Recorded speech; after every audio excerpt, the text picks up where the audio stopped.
Odin design left him. limitation He than tells him that he's anything. found his sister. Tachibana apologizes for not telling Like Kiryu engine about their limitations, a relationship, design but he limitation. planned to once everything had settled down. Kiryu tells him of Oda's That's fate, just and weird. Tachibana regrets leaving for Japan when he was younger. It has I can't clearly use them. caused It makes chaos no damn among sense. everyone he knows. Tachibana reflects on his life and says that since he was half Chinese, half Japanese, he never felt at home 12. anywhere. He had to build a shell to So that'd be protect him from both 15. sides and become strong to combat everyone. Tachibana tells him about the empty lot and the will. He eventually And then I'll realized switch that needles. the Dojima family had their sights on the lot, and he knew this would put his sister in the Yeah, they crosshairs wanted to of make the Yakuza. games more He realistic. eventually tried to approach the Tojo. Oh yeah, in an more attempt to more make a real. deal Yeah, for the more safety of realistic. his That's sister. okay. Yeah. Kazuma was willing I to don't help know why him, they'd want and to do realized that. how bad this could be if Dojima got power. He was They the one still let you originally dive behind a couple Tachibana's hundred real estate feet and wanted Tachibana to have a better Off legal a fucking claim to roof the into a land bale of hay. They back still let you do behind that the shit. legitimate firm. More realistic. Tachibana breaks at this point, finally realizing that his sister has been looking for him all this time. More and realistic, finally right? has someone That's why out they there did he it. can call family. He begs Kiryu to take him to her. That seems Just then, that just seems like a Dojima men bullshit storm excuse. Little Asia. They're coming to kill Tachibana, and a group of them Like more burst into the realistic. room. More like They no, they defeat the group fucked of up. Men and the two leave the building. When they're trying to leave, Ever heard of Kiryu is shot Daredevils? and almost killed by an I've heard assassin. of them, but you know, ain't Tachibana nobody gonna knows be the jumping man. off a Famed fucking Chinese 200-story assassin window, named diving Lao off into a Gui bale of is hay. most likely the one behind the murder at That the ain't how it empty lot. happens. He doesn't want to kill Tachibana, just take him in. Tachibana decides That that ain't he cannot realistic. fight the man in their current condition. He grabs a shard of glass and tells Kiryu to go look for Makoto. He tells Lao Gui that he will end his life if the man kills anyone else, and he can take him in if he promises not to take any more innocent lives. Kiryu passes out from the You know, wound and wakes up in French Little is known Asia. for parkour. Chen tells Well, him yeah. that in the 3 hours that he's been out, the Dojima have had Tachibana in their hands. He believes Shibusawa was But what, biding just his because you time can and letting parkour Kiryu means and you can't Tachibana use a do the fucking heavy hidden lifting blade? of finding Makoto so he could swoop in. I could use Chen it. I has could men do that out in looking real for life. him right It's now, but realistic. They haven't found him yet. Chen has grown close to Tachibana and actually plans It to just make sounds like him a his bullshit excuse successor, of theirs. so he has stake in Tachibana living. Chen found this I don't know why. history of Just doesn't Makoto make and sense. Tachibana's grandfather, Genzo Makimura. He apparently owned a lot of land in Kamurocho and sold a lot of it off to different buyers in bundles. He kept the empty lot as a way for his daughter that he had lost to contact him. Chen relinquishes his hate for the Yakuza to help Kiryu because he thinks he'll be able to help Tachibana in the end. Outside of Little Asia, Dojima men are waiting for him. Nishiki appears and tells him he doesn't have long before Tachibana talks because he's being tortured for the information. Nishiki doesn't know where Tachibana is and says he couldn't tell Kiryu even if he did. The goons' leaders tell Nishiki to kill Kiryu and he turns on them. Nishiki doesn't care about the Yakuza anymore. Not if it means he has to get better positions without Kiryu by his side. Nishiki joins Kiryu and the two battle the goons together, shirtless, like Yakuza do. Nishiki and Kiryu have to get to West Park to retrieve Makoto. Kiryu fills Makoto in on everything that happened and Yeah, so apologizes he for letting her selected brother weapons. slip through his fingers. He promises to make sure that Tachibana No, yeah, is too safe. many weapons Chen that contacts most of Kiryu which and you says wouldn't that even he's found use. Tachibana in the Crescendo building. You probably just Kiryu pick fills the one Nishiki weapon in, that's and he the relates best to and just use Tachibana that for a one. moment. He says he too has a younger So they had a sister huge and selection would of do weapons for anything nothing. to protect her, a huge foreboding for his future. We see Tachibana being tortured in the basement of the building, and he's not giving up any information. Kiryu and Nishiki manage to burst in just in time. We fight Kuze one final fucking time, and he's pretty easy here. With Nishiki at No, our side, there's one he more, can't isn't do it? much to combat us. The two weren't fast enough, though, because by the time they get to Tachibana, he's already fading. Kiryu has Nishiki rush off to get Makoto, but Tachibana can't hold on much longer. Before he dies, he tells Kiryu that Dojima was the one controlling everything all along. He employed Lao Gui, he was trying to get Kazuma Really expelled, specific and levels. framed Kiryu. Kiryu promises to protect Makoto, and Tachibana dies in his arms. So I guess the higher levels you get, just the better, more. It's an actual upgrade. Each weapon. Or is there a case where a weapon at a lower level is better in certain ways? Kuze is awake now and apologizes. He was just following orders. Apparently, the situation has grown even worse because a traitor in the Tojo clan is trying to sell the land to the Omi Alliance, thus giving them a major foothold on Tojo territory. Kiryu doesn't care at all and tells Kuze as much. Oh, the higher the level, the better the weapon. Oh, so it's just, ただそういう動き So it's just an uninteresting progression system then, okay. もし彼らの一つを With no real thought in 連 it. 合が手にすれば Okay. 奴らは再開発 That's 計画を unfortunate. 取れる東京進出だそして東上界に戦争 I kind of hate stuff like that. 桐生女を渡せ Like I've always said, an Assassin's Creed game is no place for 敵に levels. 回す気か Like, certain weapons should be better at certain things, other weapons should be better at other things. There should never be a level involved in that shit. As I Kiryu just leaves the don't see the room with fucking point. Tachibana, he has finally earned Kusei's respect. Kiryu takes his body to the empty lot and Nishiki arrives with Makoto. Kiryu can't speak as Makoto tries to find her brother and eventually realizes that he's dead. This whole scene is just so tragic. It's dripping with sorrow and pain. Makoto has been through so much, only for her brother to die moments before she arrived. We jump back to Majima again, in Kamurocho, looking for Yeah, it Makoto. doesn't have an Majima RPG tells aspect. Sagawa that he hasn't Oh, found that's any good. leads.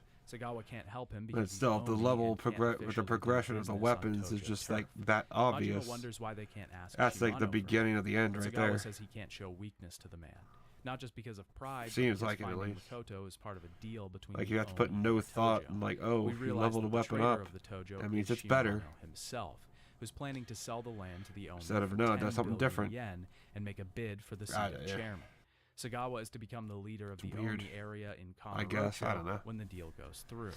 He isn't exactly sure why Shimano wants to kill Makoto, but he trusts that Shimano has it all figured out.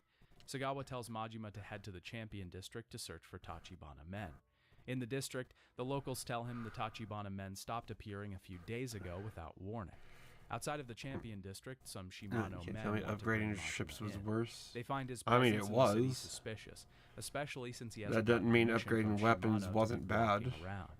After he beats up the goons, another group show up and apologize for their colleagues' behavior. They officially extend an invitation from Shimano to join him for a meeting. Majima obliges and he meets his And former upgrading the boss. ships was Sagawa just shows up money, after some I awkward think. conversation between Shimano It was just like, and oh, you have Majima. that much money. Sagawa finally spills the beans and tells Oh, you have him that much they story lost the progression or girl. whatever the fuck was the Shimano says this requirement. is all according to plan. Oh, yeah, it and was he says just he knew boring. Majima could Just never go nothing. through with killing Makoto. He wanted Makoto kept safe, and he knew exactly what Majima would do. Shimano remarks that the worst case scenario There's he like can 5 imagine is levels in Unity. Dojima getting Makoto, because he will become Okay. chairman and it would mean bad things for them. In the end, he's using Majima to fight a proxy war against Dojima because he can't outright defy him. Shimano banked on Makoto falling in love with and trusting Majima. By getting her to trust Majima, she would be able to escape with him and lay low. This would then bring out other groups looking for her so he could identify his enemies. Shimano reveals that Seta is alive. Sagawa didn't kill him. Shimano tells Yet. Majima he doesn't want Makoto dead. He wants him to get her back and bring her to him. He's going to buy the land off of her, and Majima will be reinstated to the Tojo. He then tells the two to track down Nishiki as he might know where Makoto is. Sagawa is happy with the outcome of the conversation and thinks Majima should be too, but he isn't. Majima is depressed in the streets. At this point in the story, he has no idea what to do and he feels helpless. Not only that, but he's been used as a pawn this entire time. Every move he made was expected, and he played right into their hands, betrayed by his former boss yet again. Some punks attack Majima in the streets, and he lets them. He feels so bad about himself at this point that he thinks he deserves the punishment. Majima goes to the Kazuma family offices, resigned to his fate at this point. Kashiwagi is there and refuses to give up either Nishiki or Kiryu. He doesn't want to fight Majima in the office, so they head to the roof. Also has a skill Kashiwagi tree. delivers the Well, most badass line, saying that that sucks. the janitorial staff is excellent and can clean up his body in no time. Kashiwagi is excited to fight Majima, and we do battle with him. Kashiwagi is a strong fighter, but he's no match for Majima. He delivers some powerful blows, but he's easily dodged and doesn't course correct very often. Kashiwagi is unconscious from the battle, and after threatening him, a low-ranked member of the Kazuma family tells him that Nishiki is at 7, Setten. 8, 9, 10, Majima doesn't know what Nishiki looks like, and upon 13, entering the 14. bar, doesn't One recognize more. him. Nishiki gets up to leave, but stops when he hears Majima asking for him. The two have a conversation, Nishiki having heard of Majima's expulsion years ago. Majima says he needs One to more find round. Makoto so that he can protect her. Nishiki reaches for a gun, but Majima knocks it out of his hands. The two end up battling, neither wanting to budge. Nishiki really isn't tough at all, and using the slugger style works perfectly to lock him up in combos. Nishiki is defeated and still won't give any answers. Reina finally steps in to protect Nishiki and tells Majima that Makoto went missing. Kiryu and Nishiki are looking for her after she disappeared following her brother's death. Nishiki fills him in on the situation with Tachibana and Makoto. Apparently, after Tachibana died, Kiryu and Nishiki went to West Park with Makoto, but she ran off and they lost her. Nishiki asks Majima if he really wants to protect her, and he says that he does. Nishiki finally asks if Majima will help them look for her, and Majima promptly leaves. Majima heads to the empty lot to look for clues and finds Makoto standing on the roof of a building. He finds her and she turns around looking right at him, apparently having gotten her sight back. Makoto elaborates and says that her vision is still hazy, but she can sort of make things out. She can walk around on her own now. When she touched her brother's body, something finally came back and she could see light for the first time in years. She clearly is angry and is seeking payment for her brother's death. Majima tries to convince her to sell the land to Shimano so she can be safe and this whole thing can be over with. He even offers to accompany her through the whole thing so she doesn't get hurt. Dojima and his lieutenants are responsible and she wants vengeance no matter what. Makoto tries to leave and says she doesn't need him and quickly falls to the ground. Majima tries to help her, but she's insistent that she doesn't want help. Finally, Oh, Majima bitch, you asks need if she help. wants takoyaki. They can talk over food, and if she still doesn't want him to help, he'll be gone. When they get food, we realize something is brewing between the two. The takoyaki chef says Majima must be a keeper when he removes a leaf from Makoto's head. Majima tries to explain that they aren't together, but Makoto doesn't mind and says that he's great and she wouldn't be here without him. Makoto won't tell Majima how she plans to get revenge, but Majima is still trying to get her to reconsider. Majima leaves to get Makoto more takoyaki, and when he gets back, she's gone. She gave a message to a homeless man that she would meet Majima tomorrow on the roof overlooking the empty lot. When he arrives there the next day, Makoto doesn't show up, and some Shibusawa men come in her place. Majima learns that they were the ones who killed Nishitani. The men say that Makoto handed herself over to Shibusawa so she could strike a deal with him for the land. She put herself in danger so that Majima would have to come save her. We trash the huge pile of goons, and the leader reveals that Makoto is on the roof of the Sebastian building in Roppongi. Majima heads there, and we see Dojima, Kuze, Awano, and Lao Gui arriving to meet with Makoto. Shibusawa is to be made captain soon for bringing him the girl. Makoto says that she doesn't want money for the lot, she wants the heads of his lieutenants as they murdered her brother. Majima arrives at that moment, swinging his way through more groups of goons. When Majima reaches the terrace, he calls out to Makoto, and she turns around, only to be shot by Lao Gui. Majima can only watch as the men fly away from the building as he's quickly surrounded by guards. We have to fight another massive group of guards, Majima now We're shirtless. getting closer to Makoto opening comes every to chest and in Unity. apologizes for making Really, things how many worse. chests She are there tells to him that open? before he got there, Dojima explained that he bought all the land around the lot in Or hopes do you to just have build to on find it. them and The open them? Is there like Kamurocho anything you have to revitalization do? project going off without a hitch. Anything But no one specific? even knows of the lot's existence, and unless a complaint is 200 lodged, he fuck can build that. anything he wants there. Too damn It turns many. out that the only person that can lodge a complaint is Makoto herself, and Lao Gui raised his gun. Makoto starts to fade at this point, and Majima is begging for anyone to help, but no one is there. Until Seta shows up to save Fuck the you, day. Roach. He has his men Fucking take bugs. Makoto away and get her medical care. Majima tells Makoto to hang on and begs her not to die. At this point, we finally reach the finale chapter of the game, where everything is wrapped up and our story can come to its full resolution. Oh, there they are. After hours of waiting, Majima gets the news that Makoto is stable, but in a coma. She doesn't know when Makoto will wake up. She also reveals that she's part of the consortium. Sarah says that they will be taking Makoto to a safe, guarded facility better map and to asks reveal them all? Majima to come Well, along. Majima good. says that the only way he can help Makoto is to get There's rid no of the way you Dojima should have family, to do that without a because they damn will map. always be after her no matter what. Dojima talks to his lieutenants and tells them No that way they're I'd have that moving kind of forward patience to with go the find them all. revitalization project. He commends Shibusawa on his work, but there's needle? still more to be done. Dojima says that Kazuma is their last threat and they need to be rid of him. Shibusawa deems that they need to take out the entire Kazuma family if they're ever going to be able to move on from his schemes. We're back at the empty lot, and Nishiki tells Kiryu that there isn't any news on Makoto. He asks if he knows who Goro Majima is, and Kiryu says that he's never met him, but he knows the name. Nishiki tells him that he's looking for Makoto as well, and his goal is the same as theirs, to keep her safe. Seda calls Kiryu and wants to meet up with him in Little Asia. Only Jen 14 thanks Kiryu left. for trying Well, to save congrats. Tachibana, but Kiryu doesn't accept. He's Should get that pretty ridden soon. with guilt and feels like it was his fault in the first place. Seda tells him everything that happened with Makoto, and that Dojima still Alright. thinks she's dead. Kiryu asks if they can trust Majima, and Seda thinks they can, but he isn't sure of his next move. Seda tells Kiryu that Shibusawa is a dangerous enemy, and Kiryu is probably at the top of his hit list right now.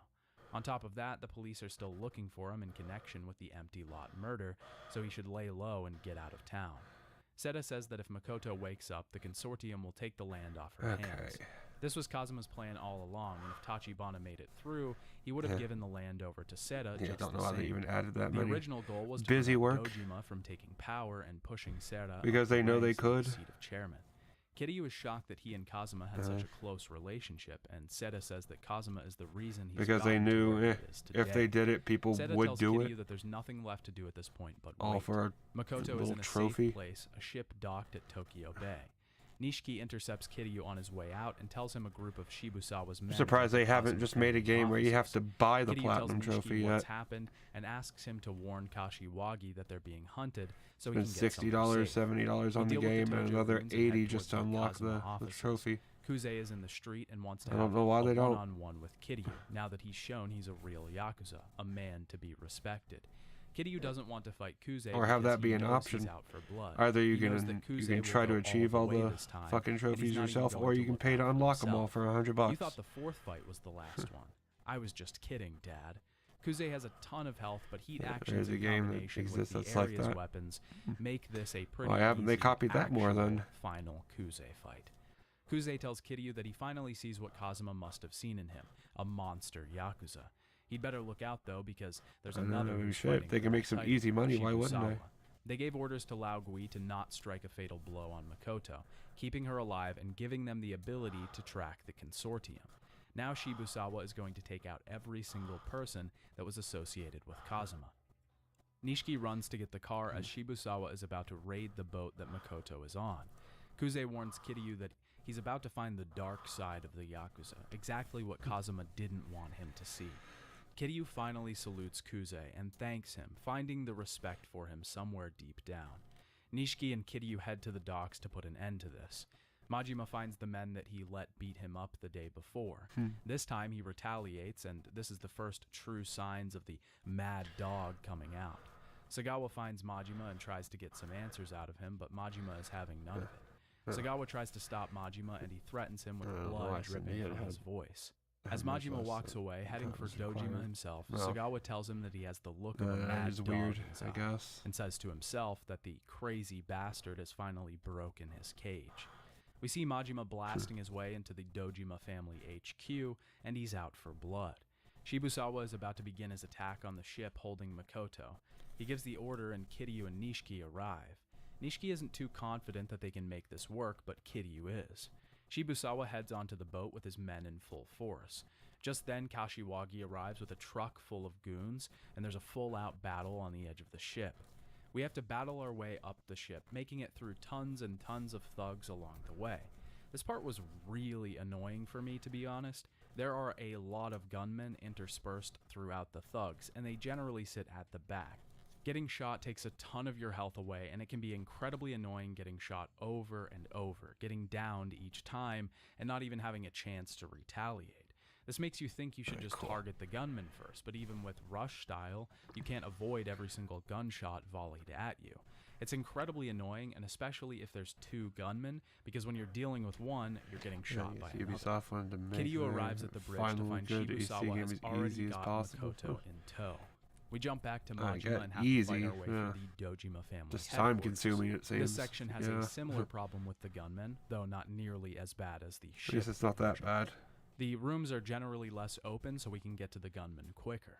I will compliment the story Alright. design here and say that jumping back from each character during the finale is a fantastic choice. It makes you feel Yeah, it like was the just events a are happening plain knit simultaneously. stitch for Awano and fucking Majima however face long I off want to in the make waiting this room thing. of Dojima's office. This Majima is doesn't the respect easy Awano part. at all. He's just a shield for someone more powerful than him. But Awano Yeah, looks Unity down takes on longer. Majima. Oh, He's someone from a okay. bygone era who doesn't realize Cool. that money is everything in the Yakuza now. Awano says that he originally became a Yakuza because he loved fighting but has gotten lost in the money recently. Majima tells him that's great because he'll get to die doing what he loves. Awano was pretty easy in general, and Majima's slugger style at this point in the game is really just OP against bosses. Majima defeats Awano and tells him that he wished he never got caught up in the money because with the way he fights, he could have made it to the top. Awano says that the Yakuza has changed, and with people like Kazuma plotting and scheming, he never had a chance. Majima wasn't always this headstrong, but after meeting people like Lee and Nishitani, he was inspired by their courage, and they're the finest bastards he's ever met. At this point, Lao Gui comes out to shoot Majima, but Awano takes all of the bullets and even a blade for the man he respects now. Dojima didn't expect Majima in all of this, and Majima tells him that until both him and Lao Gui are dead, Makoto will never be free. We have to fight Lao Gui here, who is a lot tougher than Awano just simply because of his weapons. He first uses a pair of claws that do a lot of damage, and then pulls out a sword and a gun. He also moves pretty quickly and can take a ton of damage. After his battle, Majima puts Lao Gui under relentless knees to the face. Dojima tries to shoot Majima and misses. Sarah is How do you there and miss? shoots the gun from Dojima's hand. We jump back to Kiryu at the bridge of the ship. Shibusawa wants to kill Kiryu before he deals with Makoto. Shibusawa wants glory, and to get that he has to surpass Kazuma. He's going to kill Kiryu, Seta, and Makoto and get everything he needs. Shibusawa tells Kiryu about his father, a politician who was forced to take the fall for his boss's scandal and committed suicide. He didn't want to be like his father and realized that power Committed was everything suicide. in the world of the Yakuza. Kiryu says that Kazuma is nothing like the politicians or Shibusawa. He built the Dojima family up, even working under a tyrant like Dojima. Shibusawa blames Kazuma for everything and tells Kiryu that he has just as much blood on his hands. He was a hitman, and when he started this entire war, he brought civilians into Yakuza business. Shibusawa plans to write his legacy in Kiryu's blood and rips his shirt off, revealing a green dragon tattoo. He plans to become the dragon of Dojima, but Kiryu remarks there's only room for one dragon. We have the final battle of Yakuza 0, and Shibusawa has a ton of health, just as a final Yakuza boss should. His style is strange though, because during each phase he will mimic a different style of Kiryu's. The first is Rush, the second is Beast, and the third is his version of a brawler style. During each stage, I found it best to counter his style with the same and go blow for blow with the man. Shibusawa says that Go no suck for matter suck. what, he intends to kill anyone who is in his way. Kiryu realizes that he can't let Shibusawa live. Shibusawa tells him to give in and finally kill him, paving the way to be a true Yakuza like Kazuma. Kiryu beats him bloody, not stopping until he's tackled by Nishiki. Nishiki begs Kiryu not to cross that line, as there's no coming back. Nishiki tells Kiryu since they promised to cross that line together, they'll stand side by side someday as they make that decision. Back at the Dojima family offices, Majima intends to kill Lao Gui and Dojima, realizing that Makoto will never be safe while they live. Sarah tells him not to do it as it would break Makoto to realize that he had done that. It would give her the same pain that Majima felt when Saejima went away for killing the Ueno Saiwa, which they haven't realized yet was rubber bullets. He almost kills Lao but decides not to and asks Seta what he should do. Seta reveals that Makoto Right, is imagine alive going and away tells for Dojima he for now fucking owns the 18 empty years lot. for rubber It's bullets. for sale, but the asking price is 100 billion Crazy. yen. The Dojima family's glory days are officially over. Seta needs Lao Gui alive as a bargaining chip to keep Dojima in check. His testimony could cripple Dojima, and Seta plans to keep him in custody and use him to blackmail Dojima if need be. Seta promises that Makoto will never be in harm's way again, that Majima succeeded in saving her. Before Majima leaves, Seta gives him a gun and tells him to give a message to Shimano, to take responsibility for his betrayal of the Tojo clan. Majima heads to Shimano's office. He tells Sagawa on the outside that Seta has the empty lot and their plan is over. Sagawa asks if Majima is here to kill Shimano, and he doesn't respond. Sagawa thinks the two of them had some fun, and Majima heads into the office. Majima enters the office, and Shimano is meeting with one of the Omi Alliance heads to broker a deal for the land he thinks he's getting. Majima tells him that Seta is looking for a traitor in the Tojo and raises the gun at Shimano. Seta needs proof of Shimano's innocence, and Majima sets the gun next to Shimano before saying that he's still a member of the clan. Shimano asks Majima if he'd be willing to die for him. Majima says yes, but that he has to tell Saejima that he's sorry for what happened to him. Shimano turns the gun on the Omi man and shoots him. This works as proof of Shimano's loyalty to the clan. He tells Majima that if he wants to get anywhere in the clan, he has to be one step ahead. Shimano is looking to the future and thinks that in 10 years, it will be Shimano's turn to rule. With Majima at his side, he's confident they'll get there. We skip ahead a month, and the Tojo are having a meeting. Nihara apologizes to Dojima for what's happened to his family. Awano is dead, Kuze and Shibusawa are arrested, and Kazuma failed to grab the empty lot for them. He announces then that Seta will become the new chairman. Dojima will be his guardian, and Seta will manage the Kamurocho Revitalization Project. Kiryu is meeting with Kazuma in jail. Kiryu has to report something to Kazuma, and Kazuma asks him if he has what it takes to carry this through. Kiryu thinks he does. Kiryu is at Serena later, and Nishiki asks him if he's joining back up with the Dojima family. Kiryu says yes, even though Kazuma protested, wanting him to stay a civilian. Kiryu says that this might be a hard decision, but it also might be the first step in making things right. This whole ordeal made him realize how green he is, and if he can walk forward without running, he might be able to find out how to be a better man. He wants to forge his own path now, without following in Kazuma's footsteps. Kiryu gets up and puts on his jacket, revealing the classic look we all know. Nishiki doesn't think the look suits him, but Kiryu doesn't care. He doesn't want a black or white suit because these days he's feeling gray. He's done with people telling him what is and isn't him. He chose this himself and he's keeping it. Kiryu vows to make everything up to Nishiki, paying him back someday. The two finally head out for some food and get to enjoy their time together. This is kind of a somber ending for Kiryu because we know what will happen to these two friends, but it can also be read as a happy ending because at least for now they can enjoy friendship, spending their days dreaming of the future, at least for a little bit. Majima is back in Sotenbori, finally with his signature look as well. He says goodbye to Sagawa as he's back in the clan and he's heading to Tokyo. Sagawa doesn't like his new look, but Majima has realized that no one is right or wrong, so he might as well be the craziest.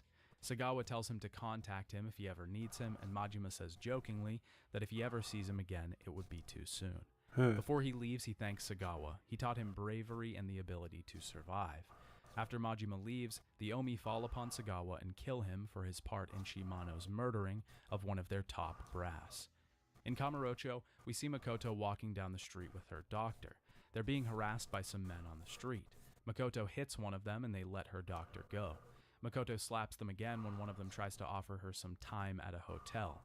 At this point, Majima arrives and Makoto doesn't recognize him. Turns out these are Majima's men, and before they can reveal his identity, he knocks them out. Majima stares at Makoto, realizing that she doesn't know who he is. She must not be able to recognize him with his new look, signifying that this transformation into the mad dog is an entirely new person. Hey, doesn't Mouse. say anything, and the doctor returns. Hey, how you with doing Makoto tonight, Sensei. dude? She says this man How's your offended evening her. going? Majima takes the young man off to the side and asks if he's Makoto's boyfriend, but he says she's a patient of his. The man reveals that he's in love with Makoto and that she's recently regained her eyesight. He tells the man to confess Ain't his much happening feelings over for here. Makoto and take care of her. Majima Just walks knitting away, his and fucking Makoto's hat in suitor black for returns no to good her. reason. Makoto says that the man had a sad look Yeah, in it's his going eye, good and the for young you. doctor That's good. takes Makoto off to tell her Yeah, his real aside from a feelings. bit of hip She pain, looks off in the distance as I'm Majima alright. walks away. After the credits I don't know roll, if it's- Makoto is back at the empty I don't know if lot, it's just bringing fucking, flowers for her brother.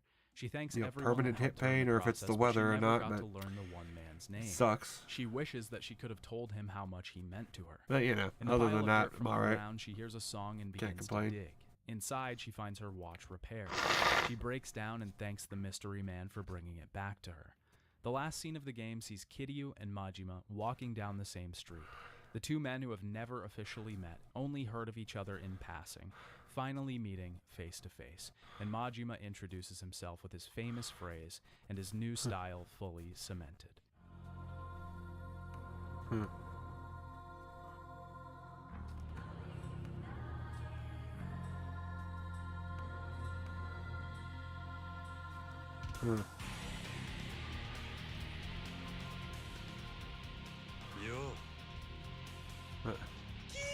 Yeah, he reacted in nostalgic videos. These two that's pretty characters cool. becoming exactly who they're supposed to be. I was sort of doing the Yakuza same. Zero's story is such a fantastic prequel. In a way. As we talked about before, it's an incredibly hard move to pull off without More or less seeming just like a listening to cash something grab. while I knit. A story taking place Otherwise, I'd be before bored an out my established fucking mind. series can easily become a can of references and callbacks to please the fans, but Yakuza 0 isn't that. It manages to stay faithful to the series, all while creating an interesting and intense story at the same time, developing the characters that we know and love even further. Kiryu at the start of the story is just trying to do what's right by Kazuma, trying to be someone else. He's taking orders and fulfilling his duty, trying to get by and rise in the Early ranks. 2000s. He realizes 90s. by the end that that's not him. Oh, that's he the needs good to do shit what right he there. feels is right if he's ever going to make a name for himself in the Yakuza. Like watching some fucking Kamurocho Keenan and Kel itself, or all that or setting up the something. man who would become the Dragon of Dojima. I'd love Majima's to be doing story that. is just as interesting. He started off a neutered dog, one that's trapped in a cage. This cage was made for him through betrayal. era. and It really fucking circumstance, was, yeah. And he's following orders all the same. He's playing Too bad fetch, everything sitting got when shit told, in, just like, so he the can get back in the good mid-2000s. graces of the Tojo clan. Throughout the story, though, he's broken. The leash is torn off. Or and the started to mad get dog shit. is free to roam. The last thing tethering him to the real world was Makoto, and this yearning, longing for something real, some affection for this woman he truly cared for and wanted. When he realized that she didn't even recognize him, he had a choice. Yeah, kids He could today will either never know, remind her yeah. who he was, or take They'll his never know lead what and it's like to spare watch Makoto from Avatar any or more something. pain and strife. They'll He never chose the remember latter the first and episode decided of to fully SpongeBob descend watching into it the when it madness actually that this aired. world presents. Yakuza 0 is a fantastic Kids entry these days point are for new fucked. fans and isn't riddled with references that won't make any sense to fans who haven't played the previous games. It's made for new fans. There's definitely little moments of foreshadowing and some things that call forward to the series that's to come, but those are just the cherry on top, and they're few and far between. Before we can get to the distraction section of the video, we need to go back and cover something that I purposefully didn't talk about in the Kiwami 2 video. If you haven't seen that video, I'll give you a brief rundown. There's a small extra story in that game called the Majima Saga that tries I to have to bridge watch the the first same two games in scheduled the shows series every from day. Majima's Exactly. perspective.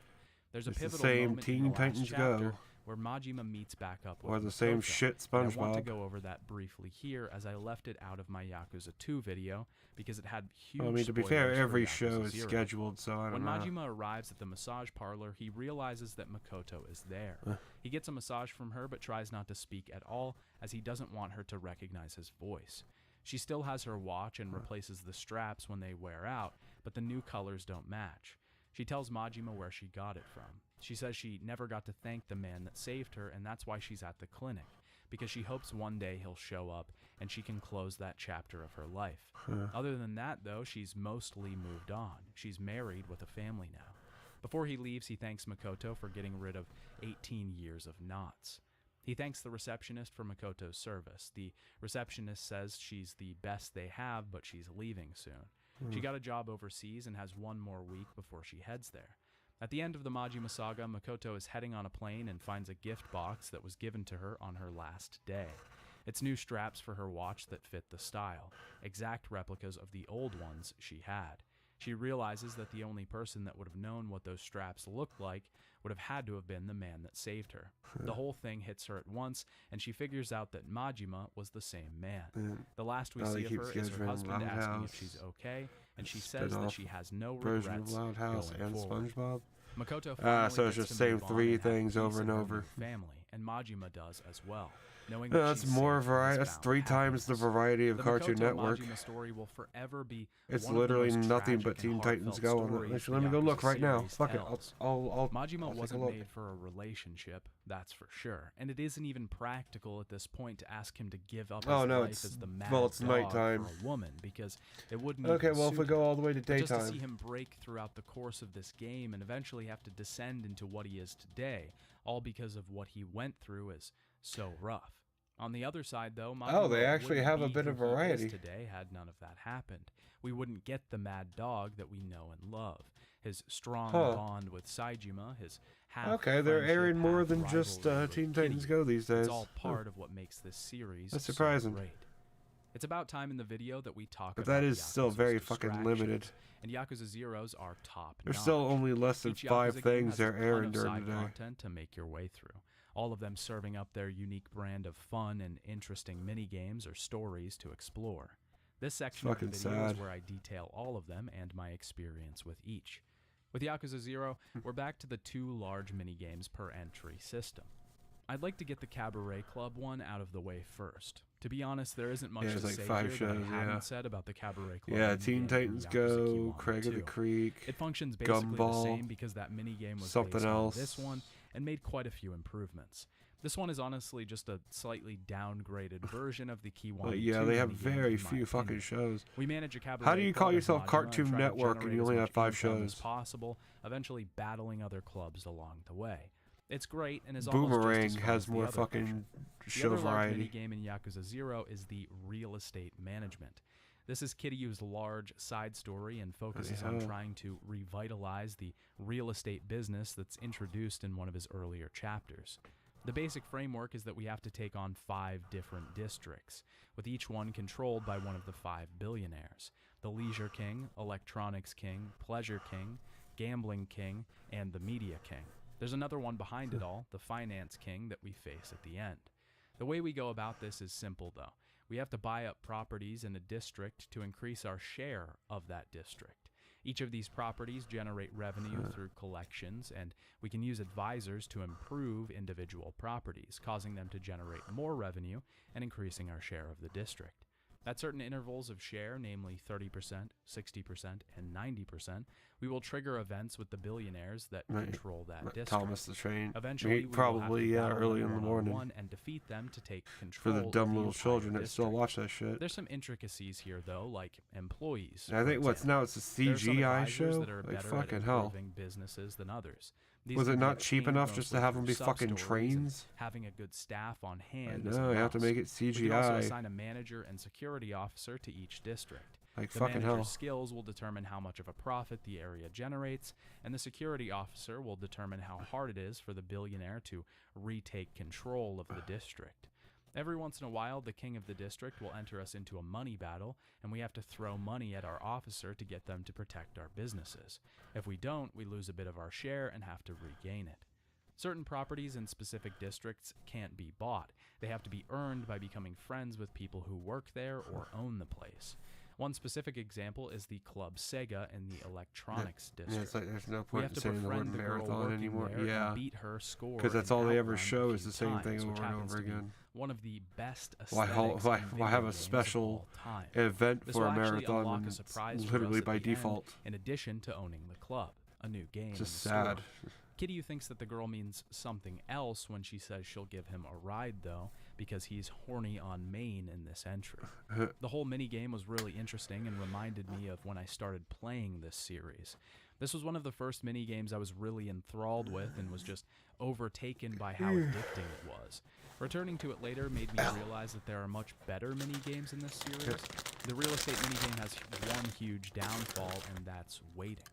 Every time we get to gather money from the district, we have to start collections. This is a process that takes a few minutes and can be upgraded Yeah, it by works. using completion points. Even at its highest ranking, though, it's a little too slow. We can't advance this side story until these collections are complete, because we need to upgrade our businesses, and that can only be done once per collection cycle. It quickly becomes a slow process that I Yeah, just poor wish Kiryu. went along a lot faster. Just horny I on do main, you realize can't that help this was it. probably made to be done in tandem with the main story, returning to the minigame throughout our adventures and progressing. He's it killed slowly more over people the than course he's of the fucked, game. apparently. One of the large systems that I didn't talk about in the main section of the game is Mr. Shakedown. These are large, tall, and strong enemies that appear throughout the game, wandering the streets of either city. They have a ton of money and shake people down across the place. We can battle them, but every time we get hit, we lose cash. It's a risk-reward, though, because if we beat them, we get all of their money, which can eventually be in the billions of yen. These guys are pretty tough, but not impossible to beat, and are an interesting feature that I just completely avoided my first Yeah, time that's through a lot this of game. people There are plenty of ways to train and get stronger in that Yakuza are like 0. that. Each Oh, character yeah. has 3 trainers, Seems one like for it. each of their style. Bacchus, the American man we meet at the beginning of the game, will teach us new moves for the brawler style. These moves are locked off in the skill tree, and all preceding skills will have to be unlocked first to be able to train them. These are usually just fights with hitmen that are chasing Bacchus. Kamoji is Kiryu's rush-style trainer and also happens to be a punch-out artist. These are the men that frequent the Kamurocho parking lot and try not to get hit for money. Our training is doing exactly that, trying not to get hit. Miss Tatsu is Kiryu's beast-style trainer and resides on the docks. She will have us do jobs for her and also train with mannequins. We have to smash as many objects over the mannequin heads as we can. Majima has a very special and familiar trainer for his thug style named Komeki. Komeki clearly looks like someone we know, and after completing all of his training, we realize that he is that man. He came to Sotenbori to find his skills again, and was going under an alias that wasn't that far off from his real name, Komaki. Faihu is a man who owns a nearby restaurant. and Oh, weapons he's factory. actually using He'll an train us in alias? using different Really? I weapons, didn't which even will notice. inspire Majima to upgrade his slugger style. Areshi is a part of a breakdancing crew that will help Majima learn new abilities for his breaker style. Each of the characters also have secret styles that get unlocked after beating their respective lengthy side stories. I loved all of the trainers in this game because they each feel tailored to the style that they're improving, especially trainers like Kamoji. Framing the training as something that we're already familiar with in the world is fantastic. Majima has a special bit of training that only he can do at the Dragon and Tiger. This is a weapons shop run by his slugger trainer, Faihu. His wife manages an organization who? that will search for special weapons around the world. We can send out agents on missions and pay them a hefty amount to make sure the whole thing goes right. There are a ton of new events to get caught up in as per usual. Pocket Circuit makes its first appearance in this game, and I won't talk about this one a ton because I went over it a lot in the Yakuza 2 video. A new way to make money in Kamurocho is cat fights. These are virtually the same system as the Mesoking fights from Yakuza Kiwami. You bet on a scantily clad fighter and have to choose their moves for each bout. Trash if we get fights. a draw, we can mash buttons to try and overpower the opponent, but no matter how fast I pressed, I couldn't get this to work. I would win maybe 1 out of every 10 draws. This whole thing is just really RNG based and has a lot of similar problems to Mesoking overall. Yakuza 0 has a strange relationship with adult video actresses, as there's a ton in this entry. Kiryu can go to a video store and watch videos of girls in bikinis. Different actresses can be unlocked at the store by finding them in-game. There's also a smattering of telephone cards located all over town that we can pick up and effectively act as our locker keys in this entry. Completing a set and showing it to a local collector will give us some cash. We can also go to the telephone club to talk to girls over the phone and try to score a date. This whole thing is incredibly outlandish and flashy, as Yakuza normally is. It's great and sees us pointing a cursor at different text bubbles on the screen. If we pick the correct one, the woman's affection will go up. After 3 fillings of the heart, we can get a better picture of the woman and also get her to meet up with us. This will result in a sub-story that usually sees Kiryu finding out the woman isn't all she's cracked up to be. We can also participate in the Sotenbori fighting ring that was opened by Billiken. This functions pretty similarly to the other Colosseums of the series. But by far the best part of Yakuza 0 is its sub-stories. These are small side missions that take place on the streets of either city. They're generally quick and most of them have a much lighter tone than the main story. This game has some of my favorites and I really want to showcase the ones that stuck out to me here. Most of Yakuza 0's sub-stories are really funny, and the first one I want to talk about is the Shrink-Wrapped Dream. Kiryu finds a young man on the street that's run away from home. His mom wouldn't let him buy from a vending machine in town, so he saved up money to get to the city. The only problem is the vending machine is in the back of a pretty scary alley, so he wants Kiryu to get him something from the machine. In the back of the alley, Kiryu realizes that it's an adult magazine machine.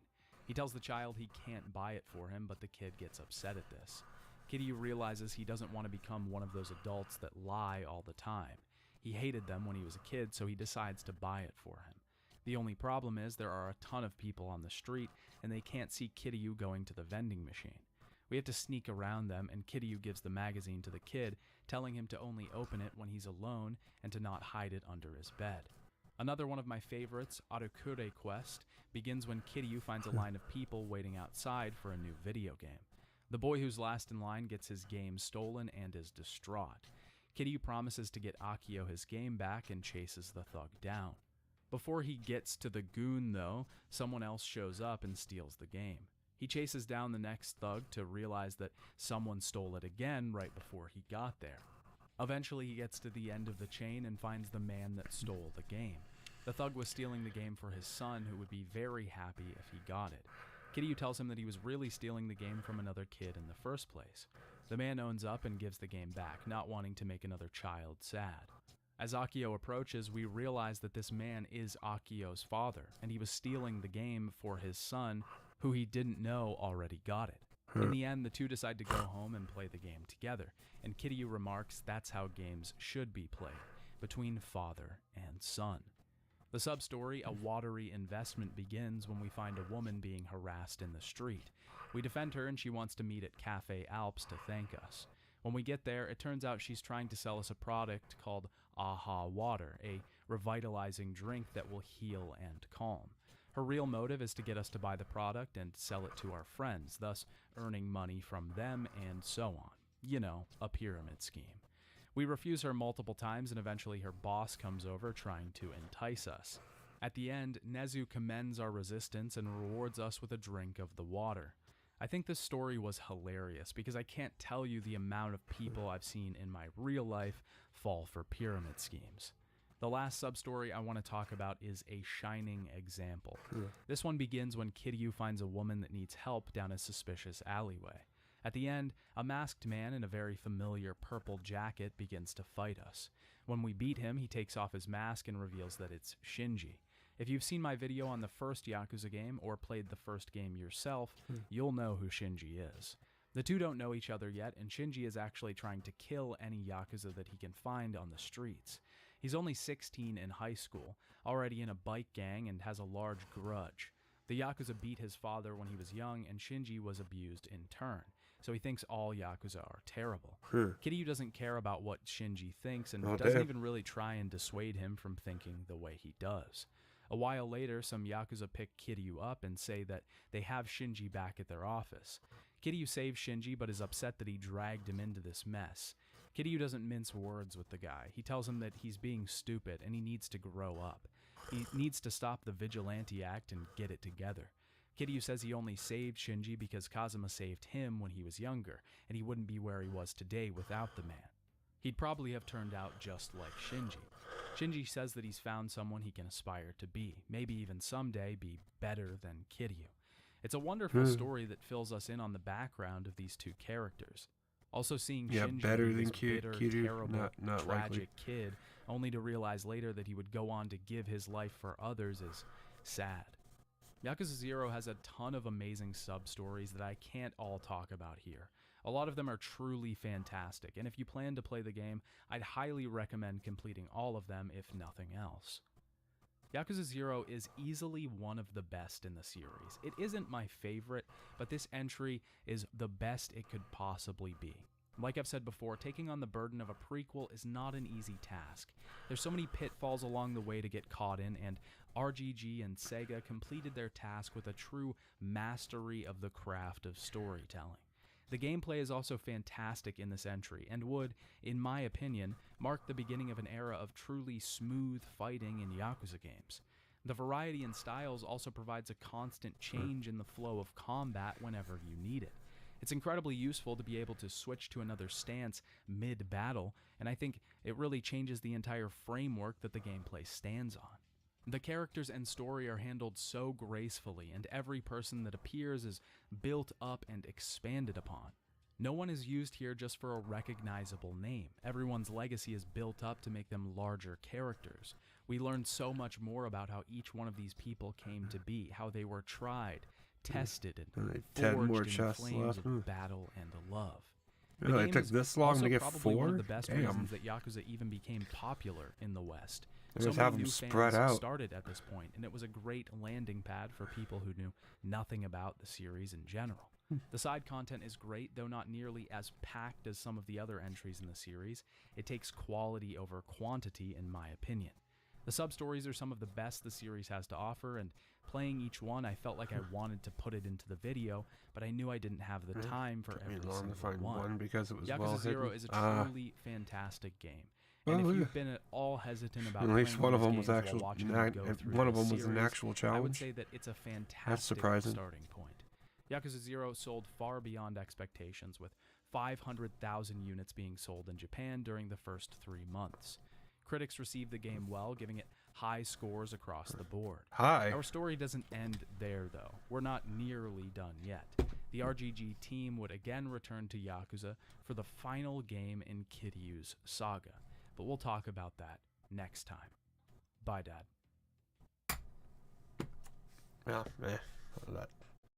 Get a calculator out of here. That's over. That's another good video. Maybe not something an hour long. Ooh, 7 hours long. Castlevania retrospective. Ooh, let's do it. Nah.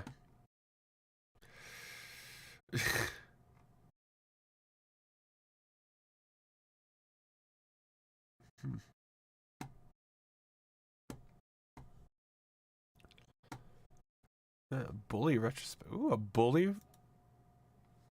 You know what? Watch a bully retrospective. Why not? Yeah, the game's as challenging as it should be. Oh, good. It's like a Dark Souls game. Like Assassin's Creed Syndicate is like the Dark Souls of Assassin's Creed. Alumni are nothing but arms dealers, serial killers, and corporate lawyers. Real scum. And that old creep thinks he can tame me? We shall see, my friend. I only give people what they have coming to them. Bully. And what's becoming a weird trend for my channel, I was feeling nostalgic for a game I haven't touched in over a decade. Again. Maybe it's the crushing existential dread of getting older and longing for the halcyon days of my youth, or the fact Rockstar refuses to make anything but GTA 5, but I miss the 2000s era of gaming, when developers were willing to take more chances with new ideas instead of rehashing the same garbage every year. Bully is something of an oddity for Rockstar, especially modern Rockstar that has a reputation for a bloated world and insane attention to details in games.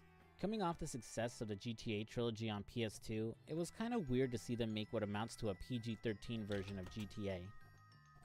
They switched to a teenage protagonist, removed the over-the-top violence, and changed the setting to a boarding school.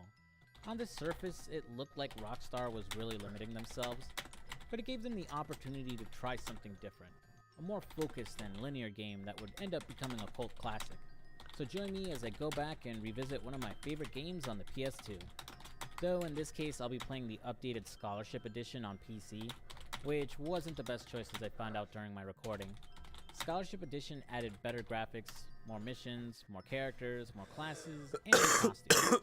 But the PC version has quite a few bugs and issues, mostly with cutscenes, graphics, crashes, and sounds.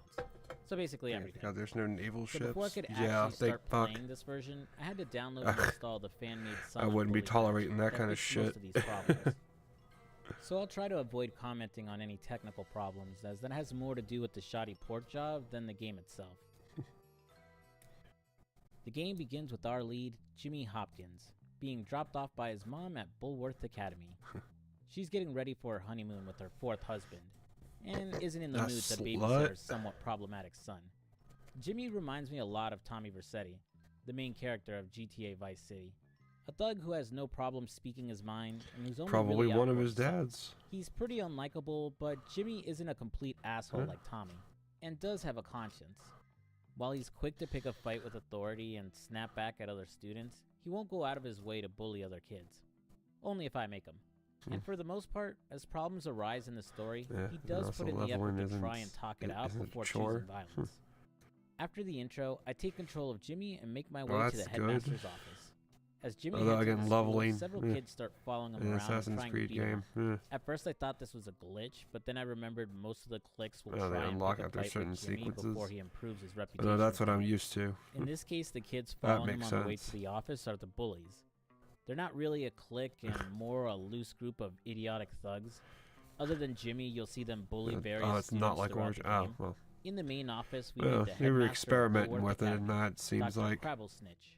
He lays into anything Jimmy, with a level reading off his system rap in sheet, Unity or basically telling him to Syndicate's keep like, out of they trouble. were experimenting He's with that stern, before they got but the not Origins. an outright asshole.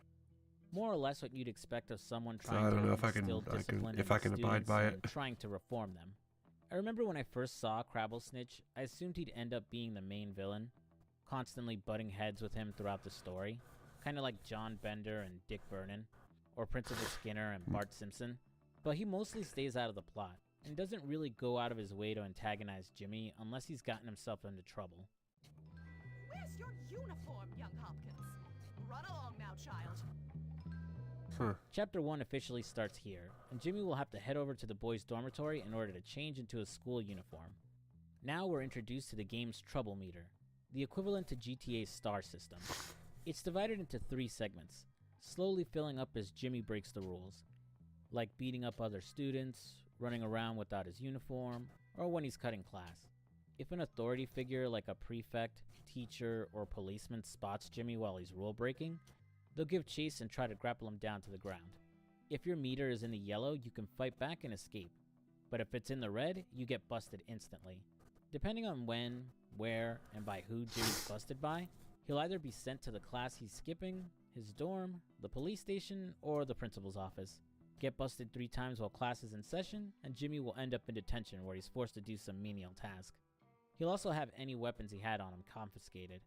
It's an interesting system, and nowhere near as escalating or sometimes overwhelming like GTA's star system, but it feels more like a nuisance than something to be generally worried about.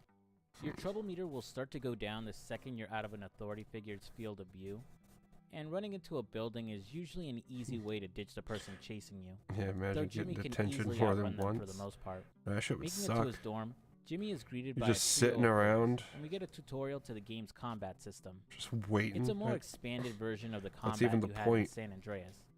You'll lock into an Aside enemy with a from to give corresponding one button to teacher take some a fighting overtime, pose. what is Being the able to fucking block point? hits while holding the lock on. You can combo punches, grapple your opponents, or move them around towards something like a garbage can to toss them in. And finally, humiliate them with a Only finisher. once. You can also humiliate random students by giving them a wedgie or pinching a girl's butt. Well, Though was if you it bully fun? younger students or girls, your trouble meter will instantly head into the red. I think the combat is fine, even if it can be very clunky at times, especially when you're fighting multiple opponents. Later on, Jimmy will be able to unlock more moves he can use in fights that make it much easier to take down opponents. After beating the bullies and eating a sucker punch from their leader Russell, Jimmy enters the dorm and meets Gary Smith. It's alright. That's not bad then. Hey, you're the new kid. Yeah? What's it to you? Friendly, aren't you? Give me a break, loser. Hey, relax, friend. You're all pent up. Go easy or they put you on medication. They did to me. Boy, nearly sent me insane. That's fascinating. Now if you'll I excuse me. said relax, friend. Get off, man! Listen to me, tough guy. You just arrived at the toughest school in the country, and I'm offering to be your friend. Trust me, in a place like this, you're gonna need friends. So it's up to you. You gonna play nice or what? No. Yeah, sure. Good. So how about I show you around? Gary is Jimmy's first friend, and I say that with quotations as the second he begins speaking and introduces himself, you know he's scheming something. Gary is a sociopath with no empathy for others, a narcissist Obviously. who considers himself above everyone around him and dreams of ruling the school. Despite Jimmy being somewhat apprehensive of Gary at first, he still takes him up on his offer of friendship, as Jimmy has already experienced how rough Bulworth is within 10 minutes of being here. Sure hope he doesn't come to regret that later. After donning his school Foreshadowing. uniform, Jimmy meets his second friend at Bulworth, Peter Kowalski, or Petey as everyone calls him. Petey is quiet and timid, and an outcast like Gary and Jimmy. To quote Petey himself, he's too cool to be a dork, and too dorky to be anything else. A real in-betweener, if you will. Bruh. His awkwardness and inability to You stand gotta with others copyright my just fucking lands him at stream the with that bottom of the shit. social hierarchy in a dog-eat-dog environment like Bullworth. And unfortunately, that just leaves him as a punching bag for Gary. After the boys are done with the pleasantries, Gary. Jimmy returns to school and gets a guided tour of the place from his new 7 psycho more buddy. left. Gary will Okay, introduce us to some getting side faster characters, now. but It's more not bad. importantly, introduces the 4 main cliques of the story. First are the nerds, who are fairly self-explanatory, being the dorky, smart kids with bad social skills and worse hygiene. The preppies, the rich and privileged kids at school, your typical snobby kids and most who are products of incest apparently. Gotta keep the bloodline pure, I guess. The greasers, Inbreeding. 1950s throwbacks with leather jackets, slick hair, and a Is love it of actually cars and doing bikes. Unity's Platinum? And in an Huh. obvious reference to the I'm outsiders, not. sworn enemies with the preppies. And finally, the jocks, the Or athletes is that a and popular surprise? kids at the school, mostly consisting of the football team and cheerleaders, and of course, sworn enemies of the nerds. Each clique tends to have a place in school that is considered their turf, with the nerds in the library, the preppies in their own private dorm, the greasers Yeah, in the auto repair shop, you were and the gonna jocks in avoid the it? gym Really? and football field. While the cliques have Well, specific rivals, they do tend to hassle the members of Shows other how groups much as well, that actually and worked you'll out. usually see fights break out between them when wandering around. After the tour, Gary and Jimmy will get in trouble for goofing around and be sent to class. The first class is chemistry, and it's nothing particularly special, just hitting the right button at the right time to finish the minigame. Successfully passing the class will unlock the chemistry set in Jimmy's room, letting him create fireworks and eventually more items as he passes more chemistry classes. Other than his first class, all classes are technically optional. You'll have 2 classes each day, one in the morning and the other in the afternoon. The subjects are chemistry, English, art, gym, shop, and photography. With the scholarship edition adding math, I guess it's geography, probably biology, motivation and from music. Syndicate. Each one has a different minigame Yeah, or yeah. objective to them, and more subjects are Probably. unlocked as That you would make progress the game. sense. Despite being optional, you do get some unlockables for Yeah, it's attending class. Basically and the being a same good student. game. Besides the weapons you can craft by passing chemistry, English will Either allow you way. to better talk your way out of trouble. Art will let you kiss girls for a health bonus. Gym will unlock more combos and increase weapon accuracy. Shop will unlock bikes you can ride around the town with. And photography improves the quality of photos you take. The 4 new classes that were added to the game unfortunately only really unlock more clothing, though geography will mark collectibles on the map for you the more classes you pass. For a game that's set in a school, it's weird to see the classes barely get any focus, but your various teachers will have story missions associated with them throughout the game. After class, the game's time system will kick in. Jimmy's day starts when he wakes up at 8 AM each day, the clock ticking away throughout most missions. Outside of Jimmy's class schedule, story missions will only be available during certain times of day. Classes end at 3:30 and night begins at 7 PM, with the main school building accessible but being patrolled by prefects who will send Jimmy back to his dorm if they catch him. Curfew is 11 PM, with shops in town being closed and police on patrol to bust anyone breaking curfew. And finally, Jimmy can't stay up past 2 AM, so he'll drop like a log wherever he is and wake up back in his room. Oh, what a Not quite bitch. sure how Jimmy got back there on his own, but it's most likely there so you have a chance to make it to your morning class on time. I don't really have much to say about the clock. It moves fast enough where I don't feel like I'm standing around trying to kill time for a mission to unlock. And outside of instantly failing a mission if Jimmy stays up past 2 AM, it isn't really all that inconvenient. The next story mission starts outside of school, with Dr. Crabblesnitch lecturing Jimmy about the fights he's already gotten in. Really? Jimmy, of course, explains that he only got into fights because of all the bullies in school. But the I don't headmaster know. I of mean, they specific could have made it bullying an was just being RPG in school any spirit, setting. and something pretty common when he was a student. I don't School see how officials the ignoring Middle bullying Ages and would have been only a better interfering when the RPG victim time fights than back? the A Revolution. bit too realistic, don't you think, Rockstar? Afterwards, a bully will call At least Jimmy I a don't. teacher's pet and shoot him with a slingshot before running away. After kicking his ass, I unlocked the slingshot and gained some respect with the nerds. Now's a good time to get into the respect system. It's your standing with the various cliques in the school.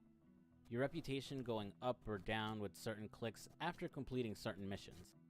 How high your reputation with a clique is will determine how hostile they are to you when you're around them, and eventually whether they'll back you up in fights. It feels really inconsequential though, since you don't have any real way to affect your individual standing with them outside of story missions.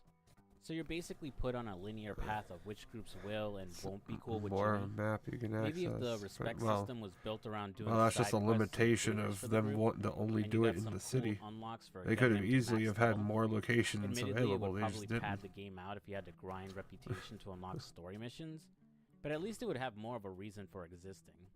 The next mission serves as a tutorial to using the slingshot, with Gary talking Jimmy into shooting at the football team with Plus, it. Origins The proved how slingshot has fucking infinite awful of an ammo, and idea when that aiming is. can be held down to do more damage to others. It's nothing particularly special, but it does feel like a get-out-of-jail-free card in certain tough fights. While it doesn't do massive damage, if you're getting your ass kicked, it's easy to play keep away and just chip away at someone in order to win. Though the game is smart enough to catch this, as there are certain scripted fights where Jimmy loses his weapons. After goofing around and barely passing English class, my next mission has Gary talking Jimmy into attacking the homeless.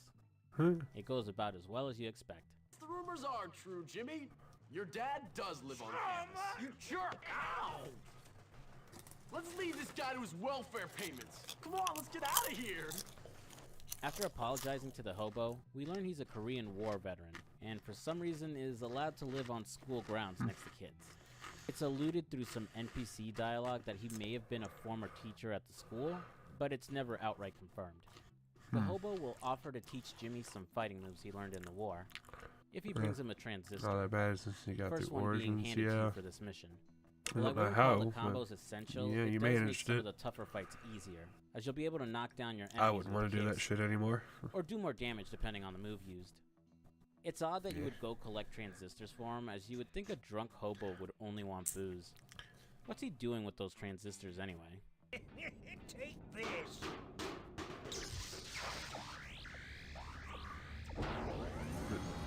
Did I finish my dog's sweater? Well, it wasn't a sweater, but yeah, I finished the cowl I was making for him. Ah, well that's There's certainly that. something. The remainder of this chapter focuses on Jimmy getting in the Where good is graces that? of the nerds. Actually, hold on. Our first proper intro with the nerds is in helping one of their members, Algernon, or Algie as everyone calls him. It's basically an escort mission, as you need to keep bullies from attacking him as you walk him to his locker. Next, you'll be assisting the only female member of the nerds, Beatrice. Give it back! Or what? Or, well, just give it back! Are you threatening me, Metal Mouth? No, I just give it back! You can't just steal things from me! Unfortunately for you, my pig ugly friend, that is exactly what I can do. In fact, I can do anything I like in this place. God, my hip. Anything at all. Ciao, I'm only Spotty. 31 and my Poor hip is girl has her fucking notes stolen by dying. the bitchy cheerleader, But Mandy. yeah, I finished. Jimmy to the rescue. I finished the cowl, He breaks into Mandy's locker in the gym, and it's too big. gets the notes back, and earns himself a kiss from Beatrice. No, it's too big now for leaving them. her as a girlfriend. But I like Beatrice. I guess She's for really me, cute and dorky, and probably one of I the guess few I have me a new genuinely nice cowl. characters you'll meet in the game. so Too bad she really isn't that important to the plot. As Yeah, the no. game goes on, Jimmy will slowly build a harem of girls. what can you do? But I usually like it landing the sole female because member it of works each that play. way. But outside of the health boost you get from Yeah, so you kissing got them, the they don't really do much else. yeah, which you I got the think is a green coming wasted through the blue, opportunity. In and San Andreas, it you also can find works the other various way. women to date, most found by So that exploring the way you'll map have and the needing to have a blue certain there type of coming through the appearance in green order if to you approach wanted. them. You take them out on So various depending on what you dates, want, it's raise their reversible. affection, and get some type of Well, it's like bonus at the or end, unlockable sewn for in. dating them.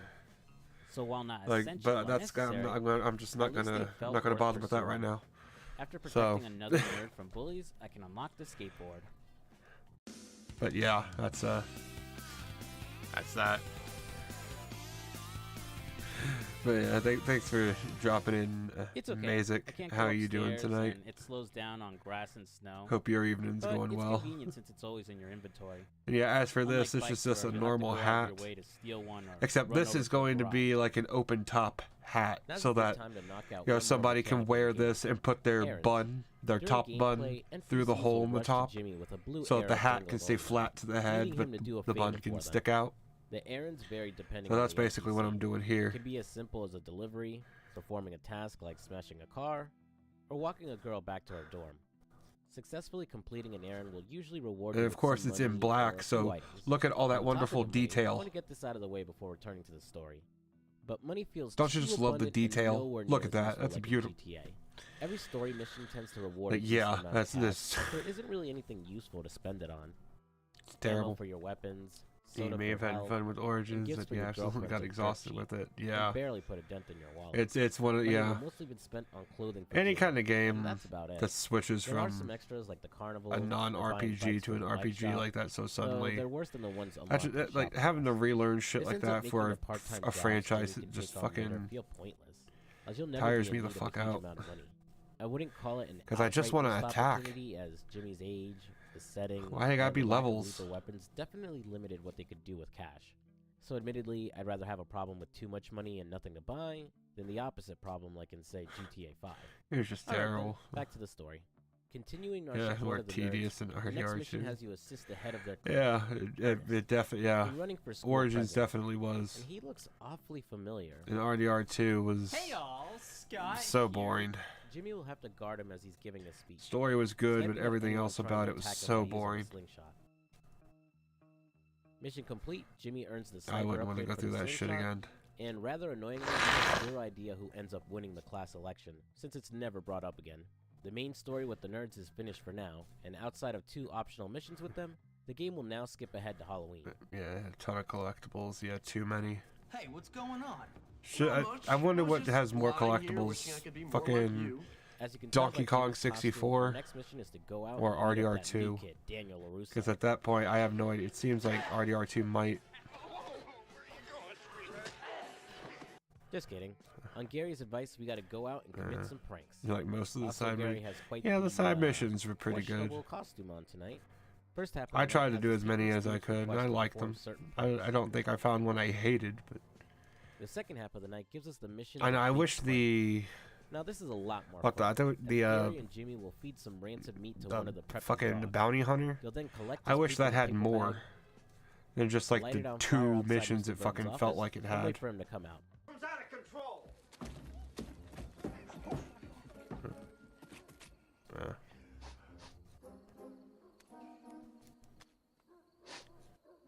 Poop again. He called the shit poop. What? Help Gary? I don't think a team of psychologists could There help you Gary. are. Come on, I found something incredible. Hold on, relax, man. I can't keep getting in trouble. I can't get expelled again. It's always about me with you. Me. The next day has Jimmy finding Gary in the common room acting weird. Well, more weird than usual. He sounds extremely anxious, and maybe a little desperate as he wants to get Jimmy involved in something he's found. Jimmy's trying his best to resist Gary, but ultimately gets looped into yet another scheme of his. Gary will lead him to the school's basement, and I have to say I really enjoy this mission. It's more of a puzzle, as Jimmy will have to hit switches to unlock doors, either crawling under a fence to get to one, hitting it with his slingshot, or knocking over a broom so it hits the switch, and also putting out a furnace with a fire extinguisher so that a pipe it's connected to stops shooting out steam. I also appreciate that the game doesn't just tell you what to do here, and you'll have to figure out what to do next. The broom puzzle, for example, took me a few minutes to figure out, though if you take too long, Gary will get impatient and just spell it out for you. Leading us down into the hole, Gary does the unthinkable. Betray Jimmy. Oh, I am no. shocked. Shocked. Well, not that shocked. Okay, let's be honest here. But From shocked. the second we met the guy, it was 100% obvious he was going to betray us somewhere down the road. And at first, it felt a little weird that he did it so early into the game, right at the end of Chapter 1. But this is perfectly in line with his character. Gary only thinks of himself, and was planning to use Jimmy as a But yeah, tool on his RDR2 ascension is to more being king of the tedious, yeah. school. But since Jimmy guess was it is, constantly yeah. giving him pushback and didn't just crumble Yeah, from with his verbal locations, abuse but of yeah. Jimmy, and in fact, It was, pushed it back quite like, often, Origins was just too Gary big most of a likely map. saw Jimmy betraying him first There's sooner or no later. reason it needed So to be while that weird big. narratively, it does make sense from Gary's perspective. He traps Jimmy in the Like, pit going and gathers anywhere all in the that heads of map the was other fucking cliques in order tedious to as watch fuck. Russell beat Jimmy to a pulp. Cue a boss battle. Befitting his Hulk-like demeanor, Which is Russell terrible. can be insanely tough, especially if you didn't go out of your way to learn a few moves from the hobo first. He soaks up quite a bit of damage. Jimmy's hits barely scratch him, and any weapons you have on hand barely dent him either. Russell is your traditional bullfight boss, charging at Jimmy head first in order to smash him into the Bane. walls for a decent amount of damage. Trash The goal is Bane to boss outrun fight. and Okay. dodge his charge, so he smashes his head into the pit to Ah, stun himself. that's and where open himself up to Batman damage. stole it from. Oof, that can't be good for his already questionable intelligence. Okay. You happy now, jerk? Ecstatic. I love to watch two morons beat the crap out of each other. Why'd you do it, Gary? I thought we were friends. Friends? You and me. I've taken dumps that had more brains than you, friend. No. I'm taking over this school, and you're just a liability. See you around, moron! After toppling Russell, Gary loudly declares his plan to rule the school. Remember this for later. And officially ends his friendship with Jimmy. Jimmy makes friends with the celebrated giant. A friendship officially ended with Jimmy? Oh no. Chapter 1 to an end. So I want you to leave me and him alone. Oh, okay. Sorry. Bad Russell. Oh god, Russell's retarded. With Russell pacified, I can Oh shit. my troubles at Bullworth. I kind of feel bad now. But this place is Picking on a mentally retarded kid. Peel off one stinking layer, and there's another even smellier one beneath. Too many animal location. Yeah. Chapter 2 is At least it's focused on not as dealing with bad the as preppies. Metal Gear Solid The chapter 5 when it begins comes to with Dr. animals. Crabblesnitch talking to Jimmy about rumors saying Not he only fought was there a Miss lot of Rose animals, but that Smith was Dale, all things he said about RNG. the You couldn't headmaster even find himself. them yourself. Naturally, as we all know, Gary You had to hope they all got and in the despite cages. proclaiming his innocence, the headmaster reminds Jimmy to behave himself. I'm glad I ain't going to be Instructs him trying to go help the lunch 100% lady, Metal Gear Edna. Solid 5 when I Immediately eventually after get the to it. headmaster leaves, a preppy will If I can approach ever Jimmy get and 4 to invite him work. Old Bullworth Vale boxing gym. After hearing how he beat up Russell. Before I can start dealing with the preppies, I have to take care of 2 missions with the school faculty first. First, I start by helping the math teacher, Mr. Galloway. After an argument he's had with another teacher, Mr. Galloway? Patrick, about the former's blatant drunkenness on the job, Galloway asks Jimmy to find the bottles he stashed in school and give them to the art teacher, Miss Phillips. Once we're done covering for his alcoholism, we help the lunch lady Edna by running out to town and getting some things for her upcoming date. Am I going to do Ground Zeroes as well? Probably. I think so, yeah. Mission that actually needs me to go out there. Because that's a valuable Bullworth, story the town mission. that is decently sized and I mean, it divided up is. into 6 Well, districts. yeah, it's integral to It's the. filled with the adult residents of town. And It's you'll see integral to the students from plot of school 5, wandering so around yeah, I'll as well, probably do. with cliques usually sticking to I'll certain probably parts do of town. zeros in one This is also stream where though. The 5th clique, the townies, hang out. So that'll be the Townies thing. are I'll the do like the teenagers who don't main attend storyline Bullworth of for whatever zeros, reason. and then I'll fuck Either around in having it and see dropped what else I out, can been do. expelled, or But then unable after to afford that, the then tuition. I'll go right into But for 5. now, though, they're mostly unimportant to the story. Whenever I do it. Outside of the shops where you can buy ammunition and gifts for Yeah, your because I didn't girlfriends, do there's subsistence. also Well, yeah. barber shops that change Jimmy's hairstyle, Eh. along with some clothing I mean, is stores. subsistence even In terms of considered what you like do in town, main the further story? you get into the story, you'll unlock I mean, I racing know it's missions, considered main previously story, but mentioned like, you know, part-time spin-off jobs, wise and main there's even story. a carnival to go to where you can collect tickets. Like, you to know, buy Peace prizes. Walker was more Each area spin-off has a main bus stop story, that but will let you like, quick travel back to school. But annoyingly, there's no way to quick travel Eh. back to any places in town. I only really cared for the After main, gathering Edna's stuff, a new the red star mainline appears stories on the map, anyway. leading us to the boxing gym the preppies mentioned earlier. This is a Yeah, challenge there's mission. too many. Well, Challenge yeah. missions are slightly different than story missions and involve challenging Unfortunately. the cliques for ownership of their hangouts. After you And they beat don't them, have you'll one unlock a new single to place sing where in you and can play sleep, fucking all of them along for with an some arcade game reason. to play. In order to win the gym from the preppies, we're going to have to challenge them to the noble art of boxing. Cue a montage.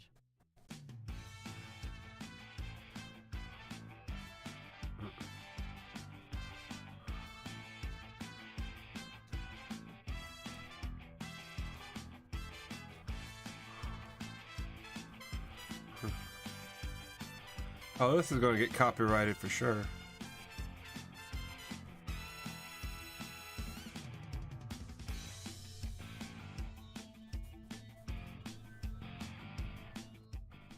They welch on giving up the gym though, giving me their beach house instead. Still not half bad. Before I can do the next mission though, I do have to look a little more presentable.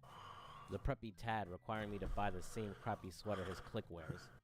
After dressing like a conformist, we head off to egg Mr. Hattrick's house for attempting to fire Mr. Is Galloway. Ground Zeroes any The preppies good? basically just wanted to Well, beg I don't know. Galloway's I've never right to played take on the Ground job, Zeroes, which so I don't know if admittedly it's I good. respect. There's probably some kind of rich person We'll joke find in out there I'm not eventually. getting, but whatever. Whatever, Tad. Your family is your business. Don't lie, Jimmy. You said Tad was probably a hermaphrodite with that much inbreed. A hermaphro what? Don't act dumb. No, I played 5. You said his mom not Ground was also Zeroes. legally his aunt, and that he probably had webbed toes. I don't. Well, just only on one foot. Huh? Unfortunately, before they get to hit Hattrick's How do you house, do that Gary only on shows one up out of foot, nowhere, bruh? claiming Jimmy was talking a lot of shit What, about you Ted's half family. duck? Despite Gary's reputation A and foot? proclaiming his desire to rule the school, they fall for it. and Jimmy has to fight his way Ground out of Zeroes Tad's yard is and 5. escape. Going back to No, it town, ain't. Jimmy stops by the movie theater and meets the Ground Puppies female Zeroes is member, the demo Pinky. that they put out, and Phantom Pain is 5. Do I know you? No, I'm Pinky, but I know all Like about literally you. everybody else will say Everything Metal Gear about Solid you. 5 is the Everybody Phantom says that Pain. you're mean Literally and nobody else is angry going to and say like Ground fighting. Zeroes is that. Gary said you're Literally. so mad because you're sexually So, Yeah, well, Gary talks a lot of crap. Pinky is cordial, if stuck up like the rest of her rich friends. She's engaged to her cousin and leader of the Preppies, Darby. Gross, but again, keeping the bloodline pure. I'm not saying I approve, I'm just saying I sort of get it. Sort of. She'll have Jimmy clear the line so she can get some good seats, and returning later with some flowers, Jimmy will take her out on a date to the carnival.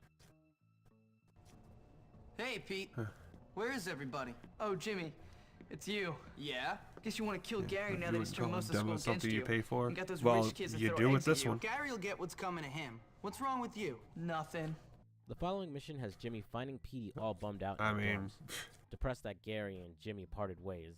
it's exactly in his what eyes, it losing was. His only friends. Though Petey isn't completely delusional and acknowledges how much of an asshole both his friends are, Jimmy tries to cheer him up, and the pair head down to the beach for a bike race with the Preppies.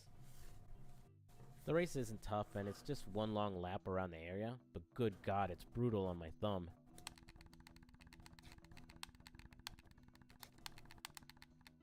After winning, the bike shop owner will give Jimmy a nice little trophy for his trouble. Too bad the Preppies are sore losers and run off with it. After stomping the Preppies with some help from a greaser, the next mission has Jimmy looking to get revenge on Tad for listening to Gary. I'm sorry, I'm sorry. Think I'm dumb? Who's dumb now? I'm dumb, real dumb. Hey, kid, help me Hey, out, you're please. either lying Russell, or calm you're down, stupid. calm down. Sit. Good boy. Thank you. Jeez, that dumb kid's really strong. Dumb? Hey, be good. No. Be good. After saving the Yum Yum Market owner from getting beat up from Russell, he gives Jimmy some eggs and fills him in on I'd the have let fancy Russell party beat his Tad's ass. dad is throwing. With Russell backing him up this time, they head back to Tad's place and crash Probably the party. deserved it. Jimmy will fill the windows with eggs as Russell guards him. And despite all his efforts, the Preppies don't seem any closer to submitting to Jimmy. A little bit later, we meet with Petey on the pier, and we ask him for some advice. He suggests taking out their toughest guy, Biff. Hopeful the show of strength will show they don't stand a chance against Jimmy. Time to put the gloves back on.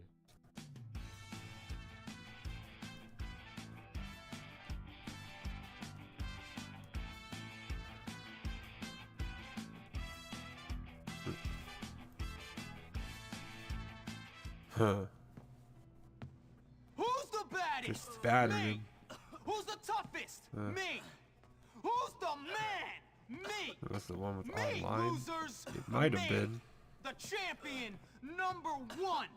I killed the Only best. one I knew will had beat online the for, rest. or at some point was Unfortunately, 4. despite kicking his ass, Or at least the still start not of it. enough, as the remaining Preppies refuse to I don't submit. know which one They actually decide to started band it though. together and fight Jimmy Maybe instead. could have been The subsistence. 1% yet again stomping on the 99%. Or I've some never- kind of I've never allegory played like it. that. I don't know. This is another boss battle. The main target being Even the if I leader did of play the it Preppies, online, I'd probably get Darby. my ass beat, so He's there'd be not no as tough point as for me to Russell, do but it. makes up for it by summoning waves of his goons, hiding behind a counter while they fight Jimmy before Play jumping Metal into Gear the fight Solid 3 himself. online. If things get a bit rough, some of the goons will Oh, drop soda to heal Jimmy and help him survive the onslaught. It might have been With it Darby then. defeated, That he or submits and declares Jimmy something their in boss, Peace Walker bringing maybe. an end to chapter 2. I really don't know. Who's the boss now? I can't hear you. But that rich is cool kids. though. Who's the boss If it now, did. my waspy little friend? Answer the question. You are. Louder. You are. Good. That's right. Me. Now you girls learn to play nice. You understand?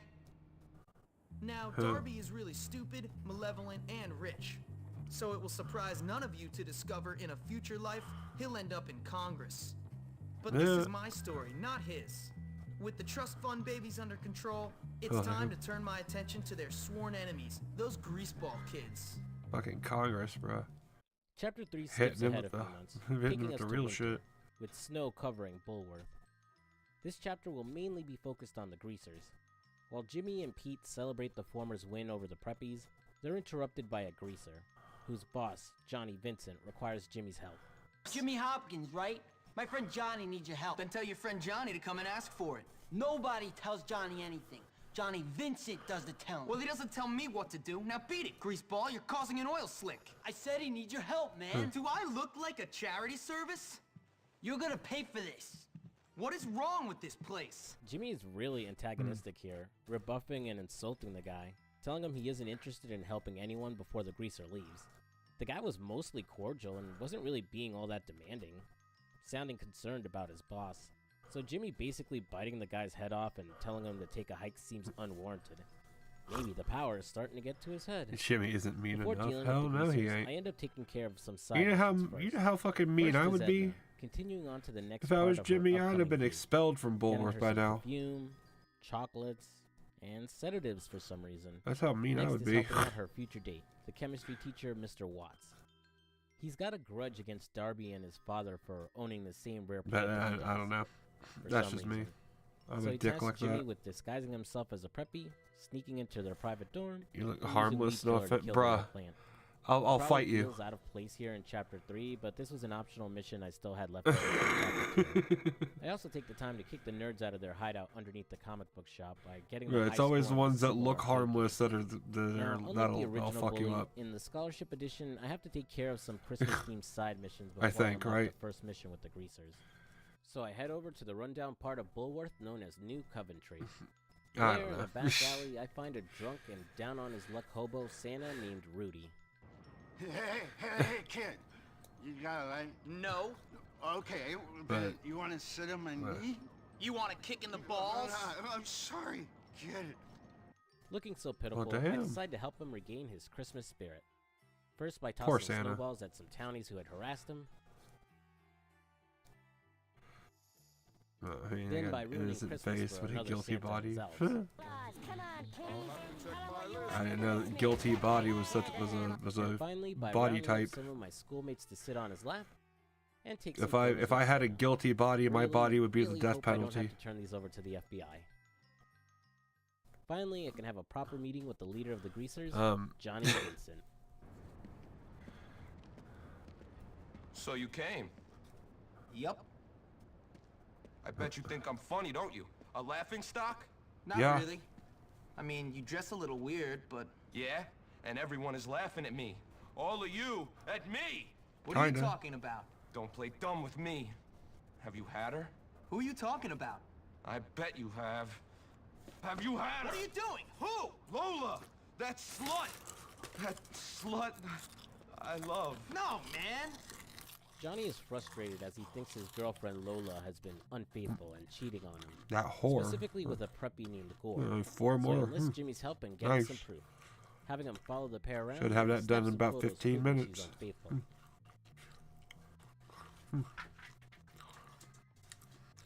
Proof in hand, Johnny wants revenge on Gord for ruining his relationship, and Jimmy lures him back to the greaser's hideout for some well-deserved payback. It's less a brutal brawl though, and more a bunch of kids jousting and throwing stuff at each other from their bikes. Yeah, it's cool. Returning back to the academy and entering the library, Ernest fills us in Looks that like a fun Johnny is game, man. getting more and more paranoid since Lola's infidelity has been exposed. Ernest is particularly worried about Algie, who some people have spotted with Lola. So I'm off Itchy to find Algie? him before Johnny drags him behind his bike. And also to give Oh, him a ton of Algernon, high that's fives. who. Nice Fuck. one, Algie. Lola's a babe. Rumors spread fast, as the Lola's greasers will a be attacking slut. nerds all over campus in search of Algie. Yeah, I don't know how you After saving hoping some that nerds, many they at this point me in point. the direction of New Coventry. Damn, I Algie, don't living know with Lola either. right in the Got more greaser's turf? fucking patience Talk than about I having do. some balls. Arriving there, I find Or Lola you're with more another bored than preppy I named am. Algie. As it turns out, she was using both of Time them goes by for their fast. money and homework respectively. Except when you're After Lola opening leaves pissed off, we help the 290 guys get out chests. of there before the greasers tear them to shreds.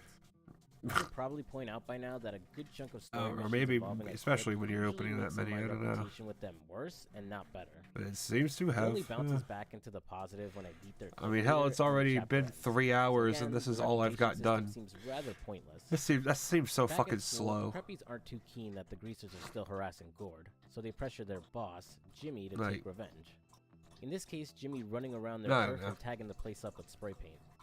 Afterwards, he further puts the screws to the greasers by beating That them just up seems and like taking it's their clubhouse. And a such little a while long later, time. I'll find Johnny and Lola arguing in the streets. Of course I love you, Johnny. No, you don't. Love is complicated. It didn't seem complicated between you and that Gordo kid. I'm gonna kill him. Johnny, please! We've been over that. He's sweet, but it was so innocent. Why don't you kill her? Oh, I love it when you get angry, Johnny. I really do. You're so bestial. Johnny's trying to finally end the relationship, but Lola's using her charm to try and get him to forgive her instead. Don't do it, Johnny. Don't be a simp. She soon gets a different idea after spotting Jimmy. That shit makes no both sense. boys against each other in a bike race for her love. Bike After races, leaving fuck Johnny them. in the dust, Jimmy adds Lola to his harem. Honestly, I don't know what the hell Slut. Jimmy's thinking here. He's seen firsthand how disloyal Lola is, and how obsessed Johnny is over her. I'm sure this won't end well. Slut. Before continuing the Greaser's plot, it's time to help Edna through her date. Knowing how shitty the kids in Bullworth are, she wants Jimmy to take care of any troublemakers that might interrupt her date. Though maybe it was better I didn't, as during her date, Edna ends up drugging Mr. Watt, taking the unconscious man to the nearby hotel to do things to him, without his consent. Ooh. You know, if the genders were reversed, back to the Greaser story, Yeah. Lola is upset because everyone in her clique turned on her for, you know, cheating on her boyfriend. Slut. Hooking up with Jimmy. Slut. Pouting, she works her charms and manages to get Jimmy to break into her old hangout in order to get Slut. her stuff back. B&E Jimmy, you slut. dumbass, do you ever learn? Jimmy breaks in and searches for her belongings, beating up anyone in his way. Unfortunately, there are certain areas that are walled off, making it impossible to get to Lola's things. Even worse, I got another boss battle, this time against Norton. What? The antivirus? Taking out the trash. Looks like that's what I have to do. I just love wrecking things with my hammer. Bruh. Who's rocking a fucking sledgehammer. This one is a tough fight, as Norton soaks up damage, can't be downed, and you know, is using a sledgehammer. You have to play keep away, letting him tire himself out before rushing in for some shots. But he recovers fast, so it's best to get like 3 hits in before running away. Or else it's hammer time. After taking him out, I get his hammer to use to break through those walls from before, and get the last of Lola's belongings. Jimmy's Slut. actions, and essentially playing both sides, has caused the preppies and the greasers to get into a massive brawl. What a slut. 2 more left. Nice. Man, if only it was as cool as that scene. Well, it's less Jimmy's fault and more Lola's, as she's basically easy. put the groups against each other, with either Gord or Johnny winning her heart if their clique wins. Despite Jimmy instigating a good chunk of this fight, he wants to try and break it up before someone ends up dead. New Coventry is littered with brawls between both groups, and Jimmy will have to fight his way through them in order to find Johnny and put an end to things.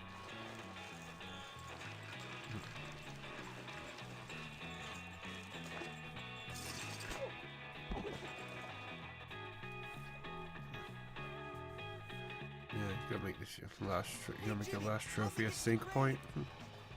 That's a good After idea. outrunning the cops, Jimmy is Get a cornered good and has to view. fight Johnny where he rides around on his bike That's and the attacks him. screenshot. Yeah. Seemingly out of nowhere, That'll Petey be shows cool. up and offers to help Jimmy, telling him he can use the magnetic coil Yeah, to grab lovely Johnny's bike. platinum The goal screenshot. now Yeah, is it to would. take out the greasers blocking his path, hitting them with any long It's range weird, I weapons never you put have, that and much thought dodging into Johnny's it. swipes as best he can. Once Petey makes it to the crane, I lead Johnny under it to get him off his bike and make him a complete pushover. Johnny then submits, and Jimmy reminds him he took down his whole gang, conquering yet another clique as the chapter comes to an end. I told you, I was the daddy. Got it? I'm in charge. You Huh? do what I said. He's doing I that? give up. You can have her. Who? What are you talking about, Johnny? Lola, you win. She's yours. This has nothing to do with her, man. I don't care. You can keep that slut for yourself. That's a You don't want slut. her?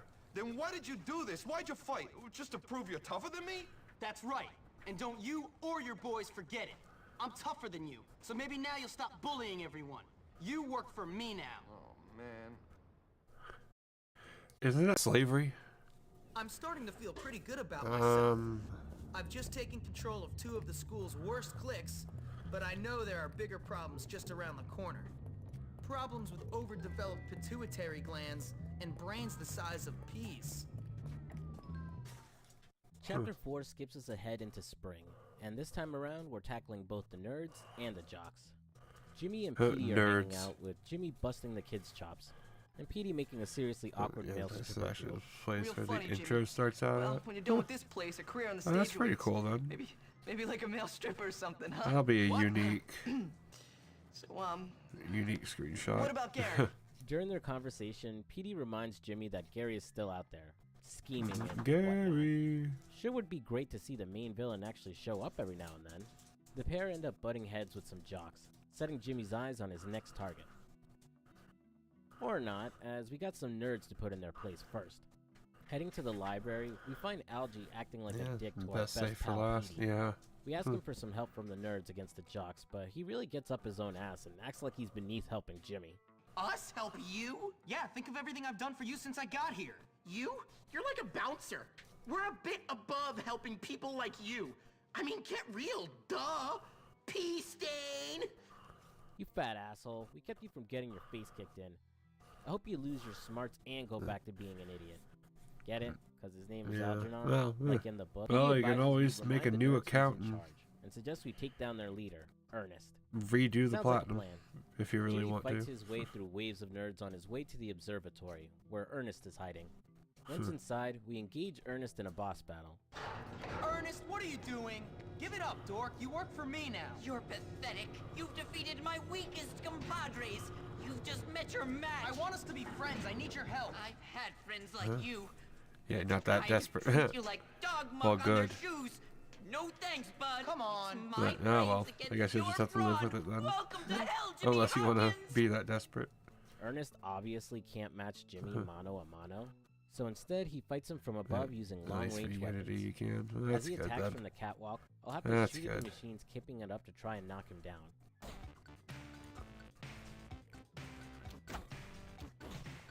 Once defeated, he falls in line, and Jimmy recruits his help in fighting the jocks. First step in putting the jocks in their place, taking over the gym. Which of course means dodgeball. Afraid of you, loser brain. We're gonna win because we're better. We did it. We won. Continuing our collaboration with the nerds, Algie asks for some help in assisting his friends escape the funhouse at the carnival. While at its core it's basically an escort mission again, it does shake things up for a change. After finding the two nerds, Jimmy will have to guide them out of the funhouse. Oh, This involves God. dodging and disabling some of What? the attractions, using those same attractions to slow the jocks down, and searching through a small maze to regroup with everyone and find your way out. It's not mind-bending stuff, but a nice change of pace from the usual go here, beat up these guys, and leave missions that make up a good chunk of the game. Next one is different too, as we're doing what amounts to a stealth mission. Ernest here wants some candid photos of Mandy, the head cheerleader. After snapping a photo of her while she's in the gym, I have to enter the girls' dorm. Here's where the stealth part kicks in, as I have to constantly avoid Miss Peabody, the girls' hall monitor. While she doesn't have a huge cone of vision, she's constantly moving around and the path she takes is really inconsistent. So it took a couple tries of being spotted by her and coming back to get the photos of Mandy. Can only imagine what that sicko Ernest is going to Slut. do. Before dealing with some more nerd and jock drama, it's time to help Miss Phillips and Mr. Galloway. Apparently Galloway has had himself locked up in the Bulworth Asylum in order to deal with his alcoholism. Miss Phillips, however, feels Galloway will end up coming out of that place worse and not better, and asks Jimmy to sneak in and convince Galloway to leave. Admittedly, an asylum does feel a little extreme to deal with an alcohol problem. Imagine you little. live in Gotham City and got a DUI, and the judge sentences you to Arkham Asylum instead of community service and mandatory AA meetings. So instead of dealing with your demons, you now have to watch out you don't get shanked by the Joker, or get your face punched in by Batman when he's dealing with the weekly asylum takeover. The Then experience weekly? just turns you into another villain, with a stupidly specific beer gimmick and costume. Also, your real name is David U. Isaacs, because comic book writers have no sense of subtlety.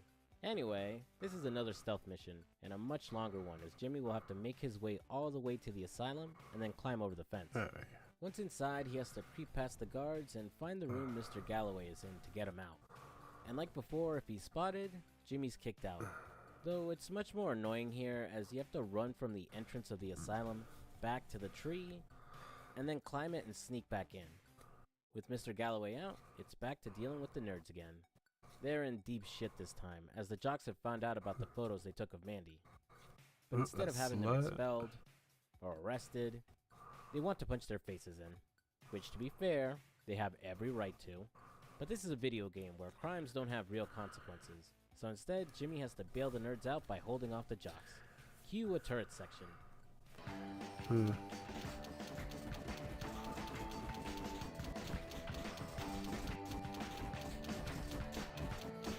We're not quite done dealing with the consequences of the photos though, as Jimmy finds a depressed Mandy all by herself. Hi. Hey. I know, it's funny. I'm the girl in the dirty pictures, haha. What are you talking about? Ugh, don't pretend you don't know. Everybody knows. Knows what? There's posters of me all over town. Oh, those. Now everyone thinks I'm a slut. Well? Great, my parents will be so proud. I'll probably get expelled. Understandably, she's a bit upset about the photos, and fills Jimmy in that posters featuring the photos have been placed all over town. Jimmy doesn't confess he was behind them though, but still opts to help by running around town, tearing them down for her. Bruh, why? And adding Mandy to his hair.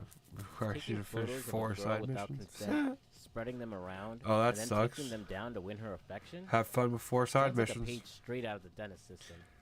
Finally, we're nearing the end of the chapter.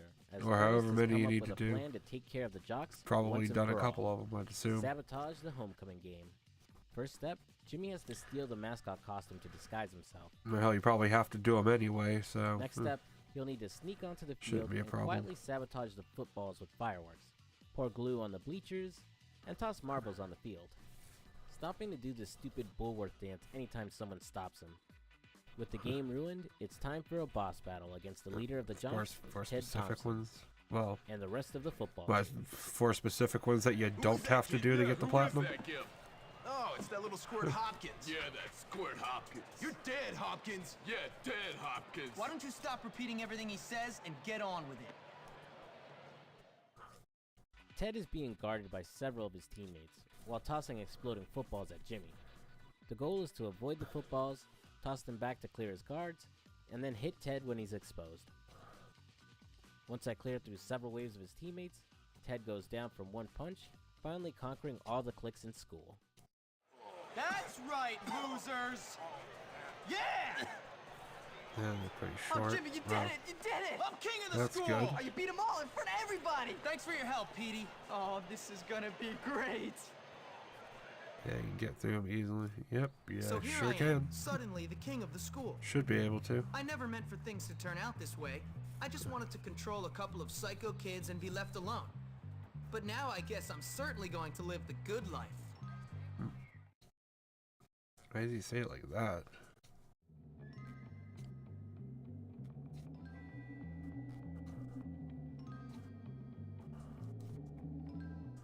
With all the cliques under his thumb, Jimmy is finally king of the school. The chapter begins with him hanging out with all the other clique leaders. Their individual grudges seemingly put aside, and all of them basically kissing Jimmy's ass. Clearly, absolutely nothing can stop Jimmy now, right? Well, Petey doesn't think so, and warns Jimmy yet again that they still haven't dealt with Gary. Jimmy brushes him off, too busy being caught up in the blind adoration from the other guys. On Tad's suggestion, he tells Jimmy he should leave his mark on the whole town, and talks him into spray painting City Hall. The mission itself is pretty straightforward, and there really isn't anything too special about it. However, while Jimmy was gone, everything went straight to hell. His standing with all the cliques plummet right back to the bottom, as someone has undermined Jimmy's work and turned the cliques against him. Gee, I wonder who could have done that. The rest of the chapter is spent trying to repair the damage that Gary's caused. And that happened in and such a try to get short the amount of cliques back time. on Jimmy's Makes no side. sense. He'll first have to clear the library of rats for the nerds. Apparently someone loaded a trunk full of old books with the rats that quickly infested the place. Next is saving some jocks and putting out the fire at the gymnasium. Which, Jesus Christ, that's a little much, don't you think, Gary? Well, actually, as you put out the fires and rescue your fellow students, you'll spot someone laughing and running out of the building. Hey, what the hell are you doing? Out of my way, schoolboy! I regret nothing! Hey, your parents regret having you. But he doesn't look like Gary. Next is the Greasers. It seems that Johnny Vincent has gone missing, and the rumor is he's been locked up at the asylum. cue another stealth mission to break him out. And Jesus, it's so much more aggravating this time. Specifically this one part with this guard who's looking back and forth and blocking a hallway. You can't just crouch by him and have to take advantage of a small window while he's not turning to slip past him. But good luck figuring that out. I must have wasted 40 minutes on this one mission alone. Eventually, I managed to make it to Johnny and bust him out. While trying to investigate who's behind everything, Jimmy meets one of the local townies, Zoe. What are you looking at? Nothing. Well, it looks like you're looking at me, scumbag. Like I said, Slut. nothing. Oh, come on. I don't want to fight you. My name's Jimmy. Zoe. I was at Bulworth once. I got kicked out. Why? Zoe's voice She's and a attitude slut. remind me a lot of Launch from Dragon Ball. This looks like underwear. Bruh. Oh no! It's Turtle Hermit fighting armor. Clever name. Launch, I mean. Okay, boys. Whose idea was this? Wanna dress me like a doll? Well then, please don't forget the accessory machine gun! She's basically a female version of Jimmy and can dish out trash talk just like he can. Zoe and Jimmy trade barbs for a bit, and she fills him in that she was a former student at Bulworth. Turns out that the gym coach, Mr. Burton, sexually harassed her, and when she tried to report him, he got her expelled instead. I didn't mention this earlier, but her claims are definitely true, as Mr. Burton had Jimmy go on a panty raid and steal some underwear from the girls' dorm earlier in the game. So naturally, Jimmy jumps at the chance to help Zoe when she asks for help in getting revenge on Mr. Burton. He likes to go for a jog in the park around the same time each day, and using one of their porta potties. So the plan is simple. Break all the available porta potties to guarantee he uses a specific one, and then ram it with a lawnmower to enjoy the fun.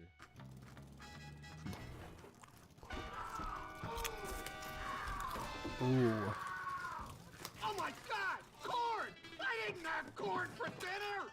Ah! This is awful! Ah! Uh-huh. Oh, yuck! God damn, I stink! I'm gonna have to shower for days with bleach! Ah, Gargle with this it. is worse than when I got haze! Now that's what I call a shitty situation. The attack on the cliques is still going on. Why didn't he as insert a Jimmy laugh returns track? to the boxing gym to find the preppies pissed off as someone has stolen their boxing trophies. They immediately point the finger at the greasers, but Jimmy isn't so sure it's them. And before another brawl can break out, Jimmy will have to get some evidence on who really did it. Heading over to the industrial district with his handy camera, Jimmy manages to snag proof of the real criminals, the townies. And as it turns out, they were also behind the attacks on the other cliques as well. And as Jimmy explains it to the preppies, more than likely Gary is manipulating the townies. Unfortunately, despite the proof, the preppies are still pissed, more or less returning to ignoring Jimmy and refusing to do anything with him. A little bummed, Jimmy goes to see Zoe and the two have a sorta impromptu date, or what two delinquents would consider a date, as they go into the nearby shipping warehouse and compete to see who can smash the most expensive stuff. And despite what you would expect up until this point, Zoe doesn't end up joining Jimmy's harem. Well, not right away anyways. And that's probably why I like her the most out of the girls, as her whole character doesn't revolve around Jimmy. That, and she plays a pretty important role helping out Jimmy throughout the remainder of this chapter. Returning to school, shit has gotten even worse as Jimmy is called to the principal's office. Looks like Gary has been at it again, as he snitched to Dr. Crabblesnitch that Jimmy was the one who defaced the City Hall building. The headmaster has no choice but to expel Jimmy, letting him stay on campus until they can reach his goal, but not letting him wear his uniform or attend class. Well, this sucks. Looks like Gary's going to get away with everything. Well, not if Petey has anything to say about it. He pushes Jimmy to fight back against the townies and expose Gary for everything he's done. And after some back and forth, Jimmy agrees.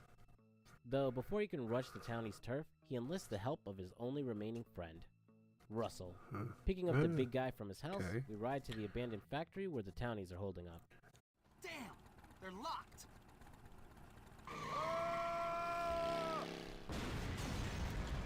R.I.P. Russell. Oh, that's gotta hurt!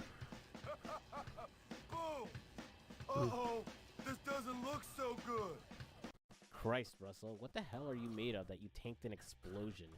Unfortunately, despite getting Jimmy inside, he won't be backing him up against the townies, as he takes off once the cops show up. However, Zoe's got Jimmy's back instead. She'll lead us through the factory and unlock gates to help us get in and find the leader of the townies, Edgar. You know, this guy. I regret nothing! Edgar is probably my least favorite of the clique leaders, if only because he's barely fleshed out at all. His whole grudge with Bullworth is that his parents couldn't afford the tuition to send him there, which, yeah, that sucks. But dude, that doesn't justify burning down the gym and potentially killing dozens of innocent students. Why not? Needless to say, it was easy for Gary to whisper in his ear and manipulate him into fighting the other cliques. But before he can see the error of his ways, Jimmy's gotta kick his ass. Cue a boss fight. It's divided in two parts. The first part having Edgar using a pipe to attack Jimmy while he defends using metal sheets. After fighting him off, he'll run off and the fight continues with both of them using pipes this time. Because of the damage the pipe does, along with its reach, it's not worth it to try to attack Edgar in any other way. Jimmy is able to block using the pipe, and occasionally during the fight they'll cross pipes like they're in a samurai duel, letting him tap the Y button to break the tie and attack Edgar. Once he's defeated, he fills Jimmy in on how Gary manipulated him, and the two agree to team up to take Gary down. And here we are, boys and girls, the final mission of the game. It starts with Jimmy meeting up with Zoe, him just goofing around at first as he tries to proclaim his love to her. But she gets him to knock it off and informs him that all hell has broken loose at the school, as all the cliques have imploded and an all-out war has taken place. Jimmy rushes off to try and restore some order, picking up Russell, who had been hiding from the cops, along with Edgar and the townies. Damn, they're locked. Don't worry, Russell will get it.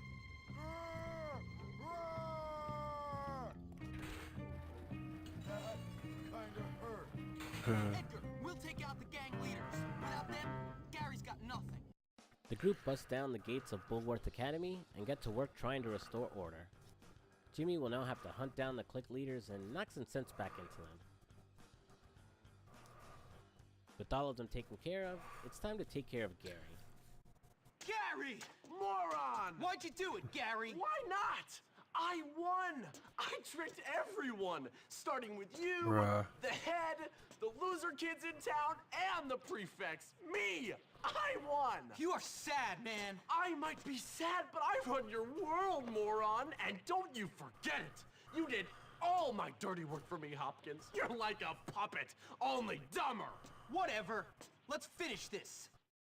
Jimmy chases him into the school and both boys start scaling the outside of the building.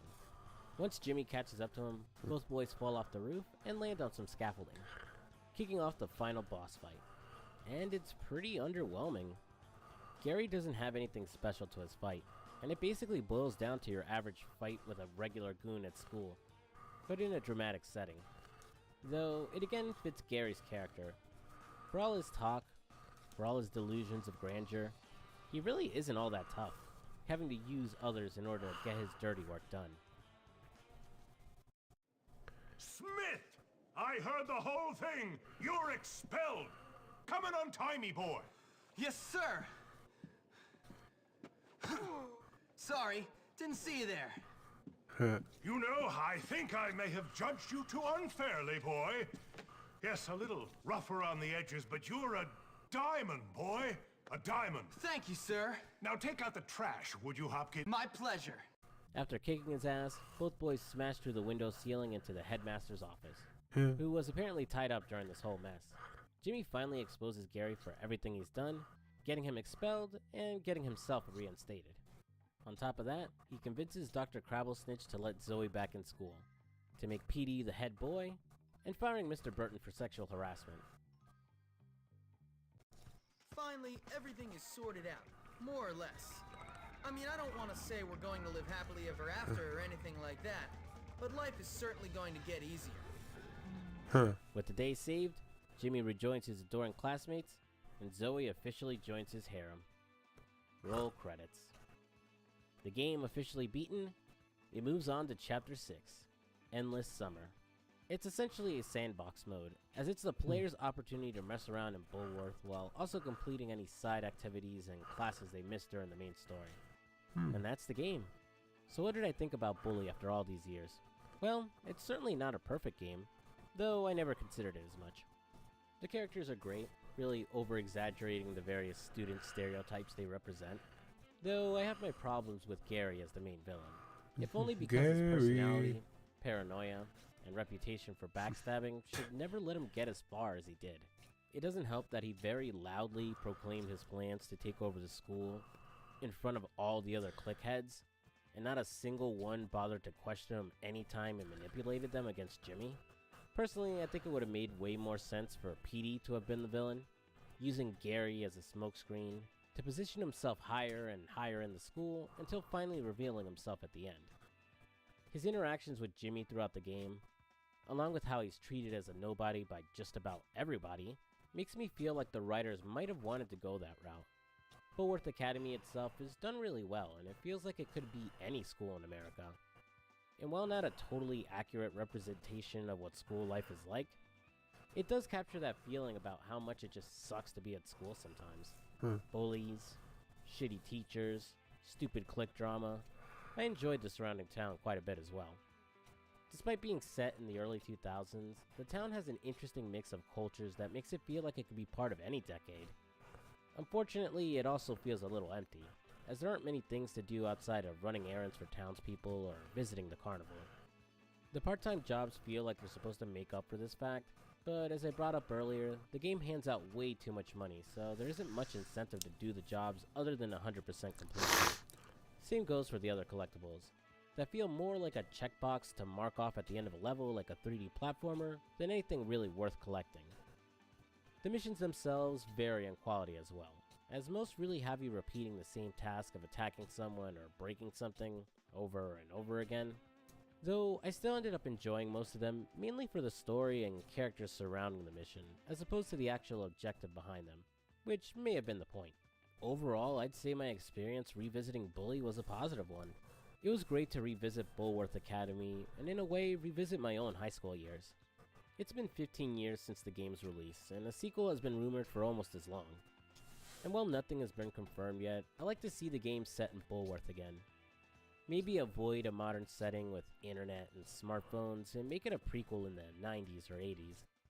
Maybe make the main character customizable, letting you choose your gender and your look, play through all 4 years of school as opposed to 1, and flesh out things like the town, missions, and dating. With Rockstar having shit the bed with the GTA Definitive Trilogy, and no GTA 6 around the horizon yet, now may be a good time to bring back and revive the series. And that's the video. Thanks for watching, guys. So this ended up taking much longer than I was planning, as unfortunately, I ended up getting sick during my recording. I had wanted to get this done before Christmas, but yeah, I ended up catching a cold, and it really knocked me on my ass, so I ended up falling behind. Yeah. No one cares. Okay.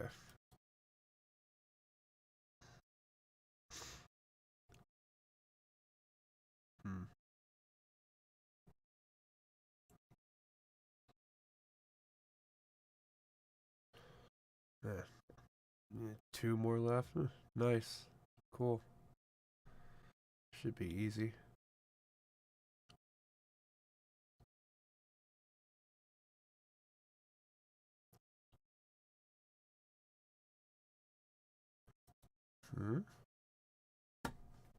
Nothing in life is sadder than being a Reddit mod full-time, ladies and gentlemen. The amount of unwashed loserdom one must possess to sit on a website, and cumulatively, if you added up some of these people's hours, are doing around $3.4 million of unpaid work each year.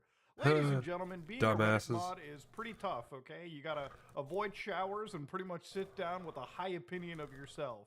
Now, why am I so against Reddit moderation? I don't really hate the individual Reddit mods. I actually am more against some of the elitist culture that exists. And it's not just Reddit The mods themselves are fucking trash. Anybody on any website that sits down and wastes the free hours of their life moderating and cleaning up boards and then acting all high and mighty really rubs off the wrong way with me. Now, the reason why I'm mentioning this today is, ladies and gentlemen, you may not understand, but AI art is a cause of concern, right? Like a lot of artists are like, they're taking my jobs, all right, when it comes to AI, okay? Now, of course, we can sit and debate the issue all we want, Well, what happens when what happens when people confuse actual art for AI art? Now, this is an image posted by a user known as Ben More an Artist, okay? 7 days ago, they posted Amuse in Warzone. Me, Photoshop 2022.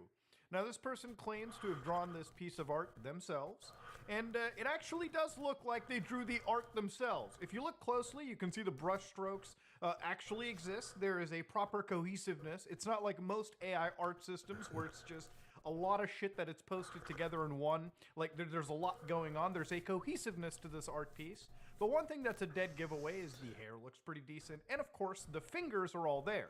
There's a lot of telltale signs that a human being made this. Not according to a Reddit art moderator, though, who decided to be the true internet Janie and clean these mean streets up. I'm the artist of the painting, Amuse in Warzone. I'm here for complaining about the unfair ban, which they got a permanent ban, by the way. I can give you guys the process or the PSD file, which is the Photoshop file of the painting. I'm not using any AI-supported art, and that punishment is not right. Sorry for my bad English, who the person is from Vietnam, by the way. Of course, ladies and gentlemen, what is a rational, normal response to somebody providing evidence that they didn't use AI tool shenanigans? Well, one Redditor had a real bad day. Let's read this together. Sorry, hold on, let me get into the... I don't believe you. Even if you did paint it yourself, it's so obviously an AI prompted design that it doesn't even matter. So the guy's willing to give you proof, and you're just like, nah, it doesn't even matter. It's so obviously AI art. If you are a serious artist, then you need to find a different style. This internet virgin, all right, forgets that artificial intelligence relies on the actual styles that constantly exist to pull data in to build itself off of, right? A lot of that AI art that you yourself are referring to is built off of the backbone of actual art styles that currently exist in the world. Again, I know it's difficult when you have no skills in life and you're spending your entire days moderating a board. Yeah, but, for free. Yeah, that's something you have to understand. Like a fucking retard. No one is gonna believe when you say it's not AI. If you had a single brain cell that still worked, like the synapses were firing, you could identify that AI wasn't exactly building this. Now, it's true, one could take an AI image and retouch it up and Photoshop it around, but this guy actually had the process to back it up. And B, the AI can do better in seconds what might take you hours. Sorry, it's the way of the world. What is the actual defense going on here? Like, first off, all of these points are so passive-aggressive and wild that it makes me question just how the actual moderation begins. You see, Pussy-ass moderator should have been demodded. Really anything on the internet like, seriously, what the fuck? Doesn't actually have anything to do with following the rules. It's about following whatever vague rules apply in the eyes of the moderation staff and how happy they are in their current life. Which, again, most moderation staff, if they act like this, aren't exactly pathetic too happy little with their current faggots. predicament. That's So, all of they course, are. ladies and gentlemen, this sparked a bit of a revolt on the AI art board. I May I hope. just bring up something, for instance? This is currently the top post 5 days ago. This art is obviously aiming to take with the Jimmy's Pizza, so to speak. Now, Bruh, maybe this art is that's so hilarious. bad I love that. artificial intelligence could do leagues better than this, and that's why I guess it's allowed. But there's a complete inconsistency. Now, of course, the moderators were still not happy with any further discussion of this situation. One post using Undit, where we actually looked up removed comments from the moderation staff in general. To understand how this website works, anything that is removed is done by a moderator. Deleted is done by the user. You can see that the moderators were working pretty much overtime on here. Oh, God, Somebody yeah. threw a lot of Scooby snacks into the bowl. Fucking so, of course, hell. if you look in, one person posted this Pathetic. complaint over here. Holy and shit. they wanted to talk a little bit about it, you know, just the current state of art, so to speak. And of course, some of the comments were funny. All this time I thought art was up to interpretation. Wasn't aware some internet judge discovered an actual definition to it. Oh, god damn. Gee, curious how mods work here. Do mods get paid? For money, they will probably do this. Never underestimate how little some people have going on in their life. And of course, the red was just basically moderators removing any form of criticism that was actually happening to them. Even in this other post that was made, you can see that they have a 55% comment removal rating, which means that, again, the moderator's working so overtime that posts were actually being removed within 20 seconds. That's how God quick damn. we were operating here. Now I looked into the These actual mods are artist over fucking here, fragile Ben Moran, who pussies. actually Holy posted this shit. piece over here on his DeviantArt. So if you want to support this guy, who's Someone been that unfairly fragile banned, shouldn't you be can check allowed him to out on fucking his be DeviantArt alive. Right here at Ben Moran Artist. So of course, ladies and gentlemen, why am I talking Holy about this? shit. Because to be honest with you, I find it rather hilarious. I found most Reddit moderation to be a joke. It's usually done by power-hungry, actual more? losers in their life Cool. that have nothing going on other than vaguely enforcing rules that they have placed onto their scenarios. Even if you look into the rules, which we will real quickly, use correct title formatting. Ben followed that. Direct image video links only, which again, Ben did. Do not make multiple posts, which I did not read multiple posts. Do not submit sketches or doodles, okay? Can we go back to the That's a entertainment do. section? I think this might be kind of violating the rules a little bit. That might but be a again, doodle. That's like most top voted for some reason. Do not post memes or low quality work. Again, please refer to the Bruh. previous 10 seconds of the video. Again, ladies and gentlemen, reading the rules doesn't actually Oh matter my because god, it yeah, really is art's up to fucking whatever pathetic. Holy interpretation and shit. feelings the moderator has. Reddit mods have always been a complete joke, and this They is are. just one shining example of what happens when somebody has way too much free time in the day. Ladies and gentlemen, this is me, Mutahar, and I got an hour-long Logan Paul video to make. And you know what? It involves a lot of blockchain scanning. Ladies and gentlemen, Oh god. hopefully you had a little laugh over here. Hopefully you got to laugh at an actual abuse case of moderation on one of the smelliest shitholes on the platform. This is me, Mutahar, and if you like what you saw, please like, comment, and subscribe. Dislike it if you dislike it. I am out. Good for him. God, fucking Reddit mods are pathetic. Like, you should seriously have to go under like a psychological evaluation, evaluation. Yeah, you should get a psychological evaluation before you become a Reddit moderator to make sure you're actually mentally fit and able to do the fucking job for free.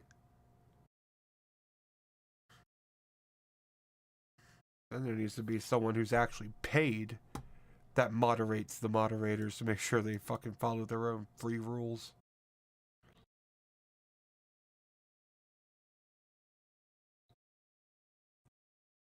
That would just be fucking hilarious. The moderators themselves don't get paid, but the people that moderate them do. I would love for that to happen. Just a big fuck you for moderators.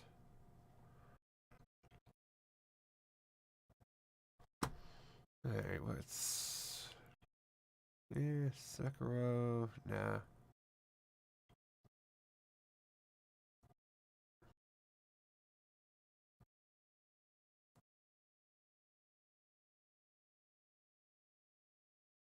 Huh.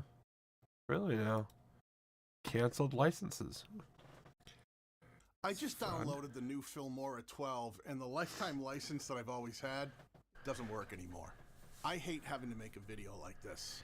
You know, when I started using Filmora about 5 years ago, I was definitely one of their biggest fans. Bruh. So much so that That's I your have fault. 3 lifetime licenses. These lifetime Why? licenses meant that I had to pay more money up front. Shouldn't you but need that only meant that I would one? have access to all the future software updates down the road. It said so right on the website until now. Why do you have to Let pay me take a 3? minute to You should have introduce only needed myself in 1. case you don't know me. My name is Daniel Battelle. I'm a YouTube content creator, and on my channel, I help people make better videos, put them onto YouTube, and help them grow an audience around that content. I was actually Filmora's very first brand ambassador, and I've made over 100 videos about Filmora, teaching people how to use that software. I've actually driven tens of millions of views to those videos, and I've even had thousands of people buy their own Filmora licenses, well, because I told them they should.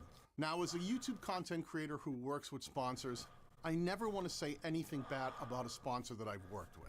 It just makes a creator sound spiteful or resentful, as if something went wrong behind the scenes and they're using their platform to somehow exact revenge. But I find myself in a position where I also have an obligation to the thousands of people out there who have purchased a license to that software based on my recommendations. And it's been quite a few over the years. Now, Filmora has undergone a lot of changes over the years since I bought it way back in version 8.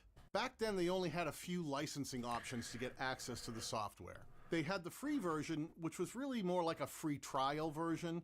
You could use all the features, but it had a watermark on export, and you had to buy some sort of license or plan in order to remove that watermark. That's There was also trash. a one-year subscription-based plan. That one also got rid of the watermark, but it was a recurring fee that was cheaper, but you had to pay that year after year in order to maintain access to the software.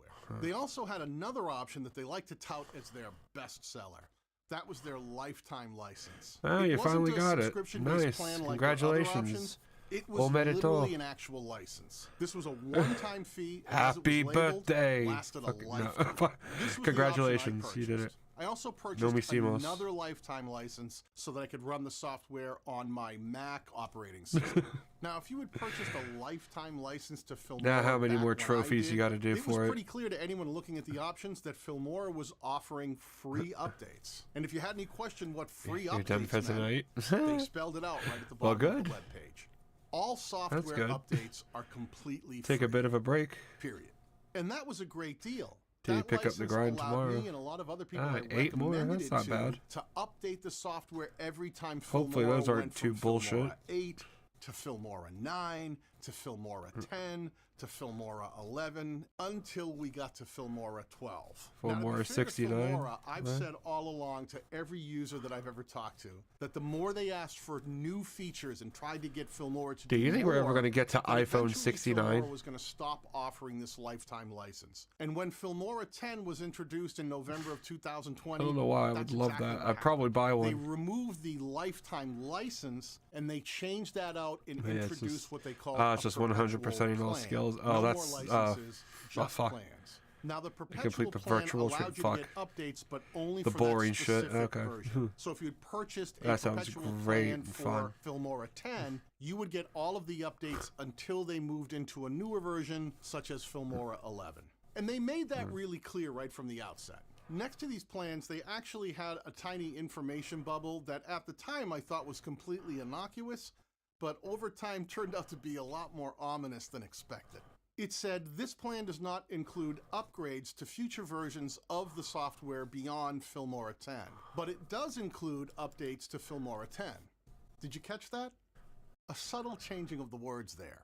They started using a word that they hadn't used before. Suddenly, new versions of the software weren't called updates, some were called upgrades. Little did I know that this subtle change of wording in this plan that I had never signed up for would come back to haunt me in the license that I had bought years prior. Now, during my first year with them as their very first brand ambassador, I would have multiple conversations at any given time with people who worked for the Filmora team regarding Yeah, things but like you the can do it. videos Well, I that's was good. making for them, any Good. changes in the licensing that I might want to make people aware of, new promotions, or things that might come down the line that Filmora was either promoting or trying to make the users aware of. One of the biggest questions I got from a lot of people when we first saw these Long perpetual enough. plans take the Like, I'll place start of our decreasing lifetime licenses at this was, point. were our lifetime licenses now somehow in jeopardy? But thankfully, the Filmora team explained to me and all the other users out there, even though they no longer offered that particular license, we were still all allowed to update. Upgrade to the newer versions. 7, And we all did. For me, that 8. license allowed me to update all the way from Filmora 8 through Filmora 11. Now, I stopped working with Filmora years ago as a brand ambassador, but we left on really great terms. I always liked the company, and I liked the product. Now, Filmora had offered me a deal to stay on as their brand ambassador moving forward, but one of the things I always worried about is I didn't want to be known as a Filmora channel. There's a lot of reasons for that, but one of the reasons was, what if Filmora somewhere down the line made a decision that upset a lot of the users? If people were upset with Filmora for some reason, that would probably mean that me and my channel would end up paying the price right along with them. That's what we call foreshadowing, folks. So you can imagine my surprise when I opened up Filmora the other day to work on a project, and I was met with something very unexpected. When I opened up the software, a pop-up window appeared that said my one-time purchase plan of Filmora no longer applied to Filmora 12, because Filmora 12 is a major version that requires a paid upgrade. I was confused. Now you gotta go Partly to bed. because they were asking me to got pay school in a few again hours. for access to the Alright, dude. software. I'll probably when see they you should tomorrow know that then I have for a lifetime Danganronpa. license. But also the fact that they were referring to my Yeah, my lifetime throat's gonna be license killing me, but as you know. a one-time purchase I hope plan. you'll enjoy that. wasn't even the name of any plan I've ever heard. Yeah, I'll see you tomorrow, dude. Lifetime, You take it easy. perpetual, Stay but golden. One-time purchase plan was a whole new language I'd never seen before. I had to double check to make sure I was actually signed into Filmora. Because sometimes what happens is when you update the software and you're not signed in, it doesn't recognize your license or who you are, so it will go right to a prompt of trying to get you to purchase a plan until you've signed in. But I was signed in, and Filmora should be able to see my license. So then I kind of immediately guessed that probably some of the information had been confused, and that Filmora somehow thought my lifetime license was actually a perpetual plan that only applied to the previous version. So I went to the Wondershare website, logged into my account, just to make sure that all my licenses were straightened out, and sure enough, they were all listed as lifetime licenses. So then the next thing I thought was, well, maybe that pop-up was just something to prompt me to potentially upgrade to some new bundle they were offering with extras beyond the software. I always felt that those extra things probably should be included for people who held lifetime licenses, because they were technically updates to the software, but I understand that Filmora was trying to figure out ways to make more money. So there it was. So I ignored that initial pop-up that showed up. Why in not make a Filmora 12 product and worth closed it paying out. for? I started editing with the software, and then the unimaginable happened. I went to export my project when I was done, and I was met with another pop-up window. This one said, please purchase Filmora to remove the image watermarks and enjoy more premium features. I started talking to other lifetime license holders that I knew to see if they were running into similar issues. One of my fellow creators who I know really well and who also has a lifetime license had shared with me a screen capture of a conversation he'd had with Filmora where they kept referencing perpetual plans no matter how many times he told them, but I have a lifetime license, not a perpetual plan. It's like they weren't hearing him. Now, the more I investigated, the worse it got. I went over to the Filmora channel where they had posted a video about the new Filmora 12 update, and I actually asked them in the comments section, are you guys really charging lifetime license holders for the latest update? And although they responded to every other comment around mine, they kept ignoring me, their very first brand ambassador. It was like I didn't exist. So I ended up going online you're and inconvenient grabbing a now. screenshot of the original Filmora website from way back when I actually purchased They don't have the a need for you. license, using a website that was called the Wayback Machine. They store previous versions of websites over time, so no matter how many times that website changes, you can always get a snapshot look back into the past and see what that website looked like then. It definitely said we should all be getting free lifetime updates. I have to be honest, I was pretty shocked. I suddenly felt like me and everyone else that I knew who had a lifetime license suddenly was lied to all these years. Yep. What's worse, that inadvertently made You me a expected liar different? as well. I Yeah. had told millions of people over the years. Yep, you believe "Go the buy you Filmora. believe the Get corporation? the lifetime license. What? That will allow you free lifetime updates. You believe pay them? once and never pay again. I You was believe upset. them. I was angry. You So I believed went them, onto you Twitter and fucking I moron, tagged you the good believed people at them. Filmora, and I Jesus. was pretty blunt. Hey Filmora, You should when smoke a told blunt. users years ago that purchasing a lifetime license means all software updates are completely free, you should probably mean that. Lots of You would think angry they would, but lifetime no, you license believe holders them. like me You fucking realizing moron. You just threw all of us under the bus with Yeah. the latest update. Yeah. Lots of other confused and angry Because Filmora fuck you. users jumped right Pay. into that conversation on Twitter, but you know who didn't?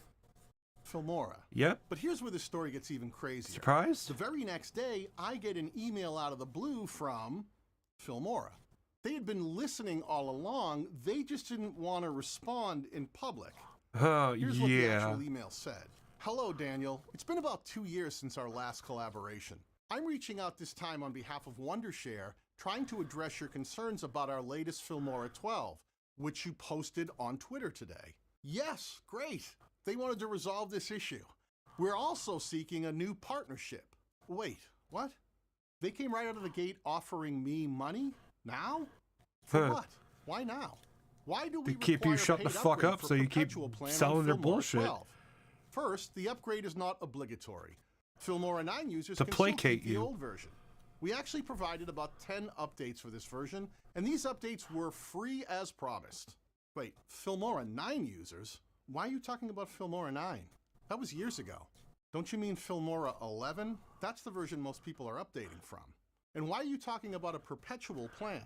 Me and the rest of the people who are probably upset right now don't have perpetual plans. We have lifetime licenses. Secondly, the cost of software development is always increasing.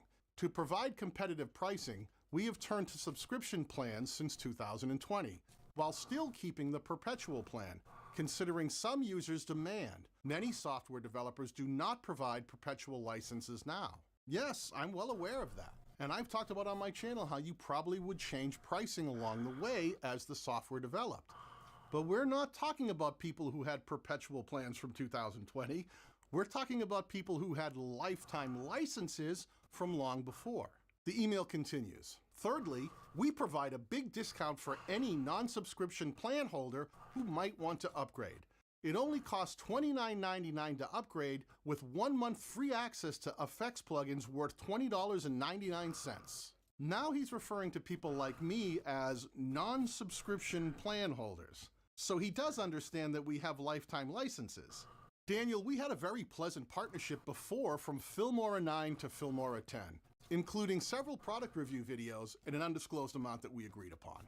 Your promotion efforts brought us valuable users, and we also witnessed the growth of your YouTube channel. Filmora witnessed the growth of my channel, but certainly didn't cause it. My channel grew because I made learning about editing videos fun and easy.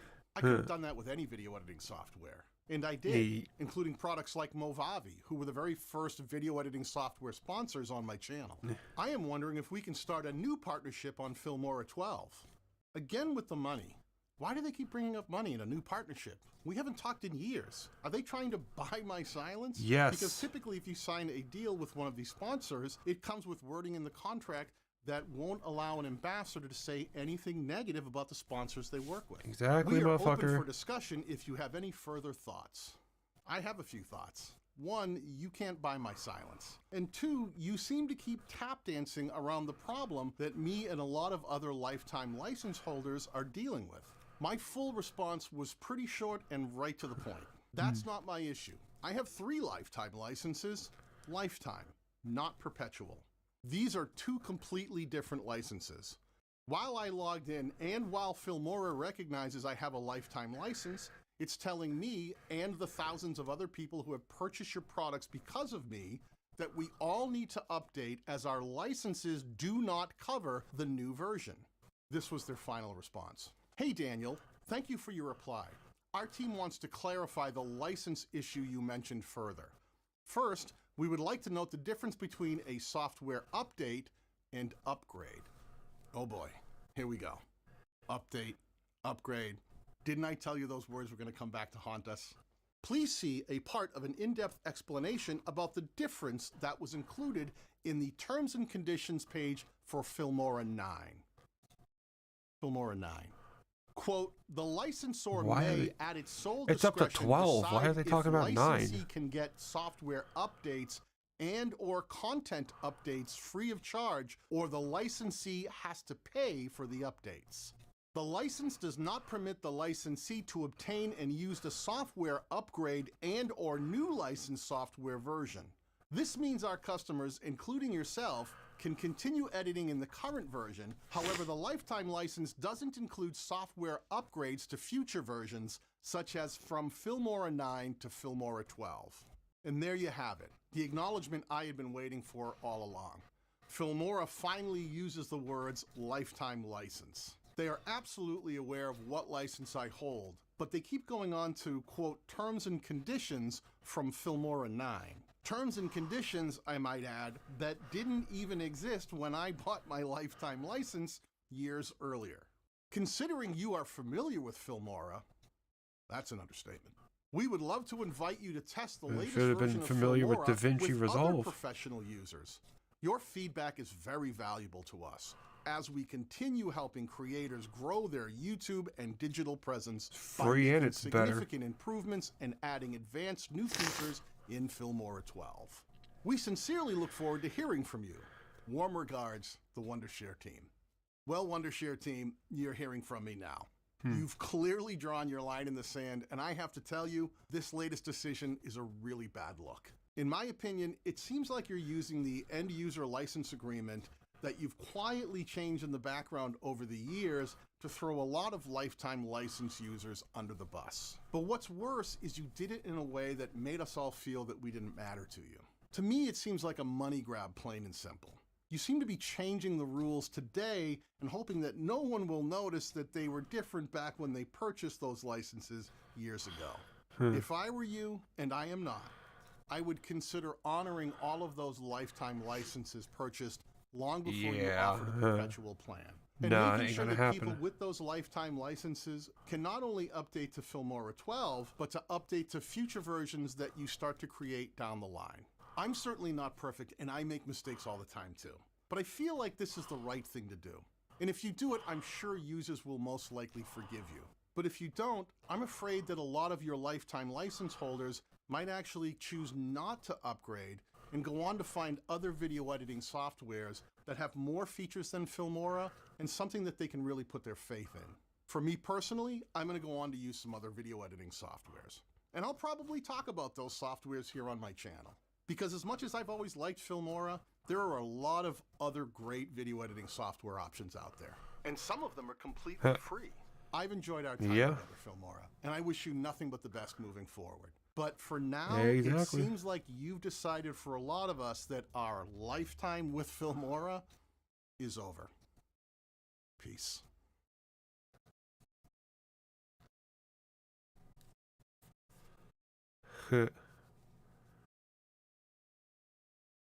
Well, they're doubling down on the cancellations. This is what, 13 days ago. I really thought my last video talking about how Filmora had canceled all the lifetime licenses for its most loyal user base would be my last. I was actually kind of hoping it would be based on how I felt about the company in that moment. But with the amount of questions that came in the comments section of that video, most of which were all really positive, so shout out to the community. There were actually a lot of really valid questions that were asked that I think deserve honest answers. Currently, there are almost 4,000 questions on that video, and it's tough for these old hands to keep up typing all those responses, so I thought this might be a little more effective. Now, there were some very surprising discoveries made through these conversations along the way that might actually shock some lifetime license holders, so put on your helmets. Let me start here. One of the most common comments that I got was that I didn't understand the difference between updates and upgrades when it came to software. And I get why a lot of people might think that, because Filmora went out of their way to keep posting the end user agreement from Filmora 9 as their only point of reference. But the earlier end user license agreement that many of us saw long before the one that Filmora keeps quoting actually read this way. For the purposes hereof, update means a new version of the licensed software containing technical modifications, updated information, altered functionality, or any other changes that are intended by the licensor to improve or to add, delete, or otherwise modify any aspect of the licensed software. Now, since then, Filmora has made sure that they have changed and added another line into that end user license agreement, and it now reads as follows. The licensor may, at its sole discretion, decide if licensee can get software updates and or content updates free of charge, or the licensee has to pay for the updates. And that's been the hook that they hung their hat on when they emailed me. But hang on. The point that Filmora has been trying to make is that Filmora 12 isn't an update, it's an upgrade. And that updates refers to the changes that we would see within a specific version. And that ends up making this new language even scarier than we thought. Let's look at that new end user license agreement again. Updates, not upgrades. Can you imagine having to pay for every single update? I lost count, but I think Filmora 11 had what, 10 or 20 updates just in the 10-month period from when it was launched till December of this year? Imagine them sticking to this new license agreement and charging users for every single one of them. But no matter how you read these ever-changing EULAs, clearly Filmora has gone out of their way to mean something very different now than they meant when a lot of us early supporters bought our licenses back in the day. Now, some people were confused between the differences of a perpetual plan and a lifetime license. And I think that that's somewhat intentional because Filmora has tried to blur the lines of the language when they actually talk about each of these plans and or licenses. It's almost like they're trying to keep the users guessing. Even recently on Twitter, when they were trying to respond to all of you, they referred to a perpetual plan as a perpetual license. Now, another thing I've heard a lot of people talk about in the comments section is a class action lawsuit. I wouldn't even know where to begin to address a question like that, but it did bring up another question that I thought was really valid from a lot of people who commented on my other video. They asked, for the amount of years that you've had this license, are you really upset about this change? And my answer is yes and no. Look, I was very satisfied with the product I got for my money during the years that my lifetime license was honored. But it was never about the money for me. The price of the Filmora 12 upgrade certainly wasn't going to break the bank for me. It was more about the tens of thousands of people who had saved up their money to make a one-time, lifetime license purchase and were promised one thing, but delivered another. I had parents from countries around the world leaving comments saying that that investment was a significant amount of money for them. Now they're asking those parents to open their wallets once again.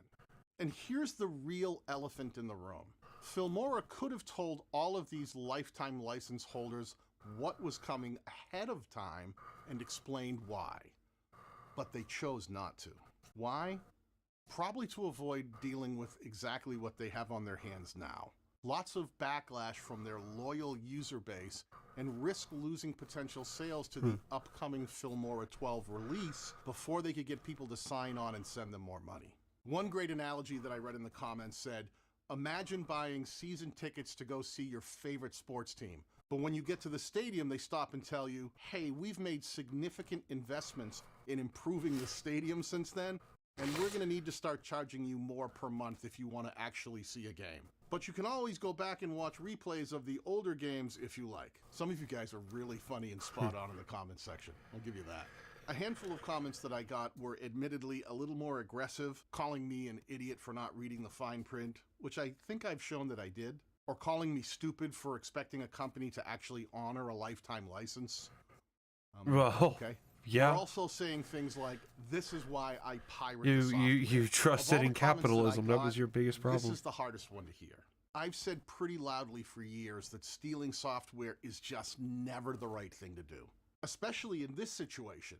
Two wrongs definitely don't make a right. Accusing a software Oh company yeah, if you're of going to take not software honoring from their someone and lifetime they're not going to licenses have it anymore, and then yeah, going that's on to wrong. steal the software is a bit like being mad Piracy at your bank is not because they stealing. messed up your deposit and then going over and robbing that bank.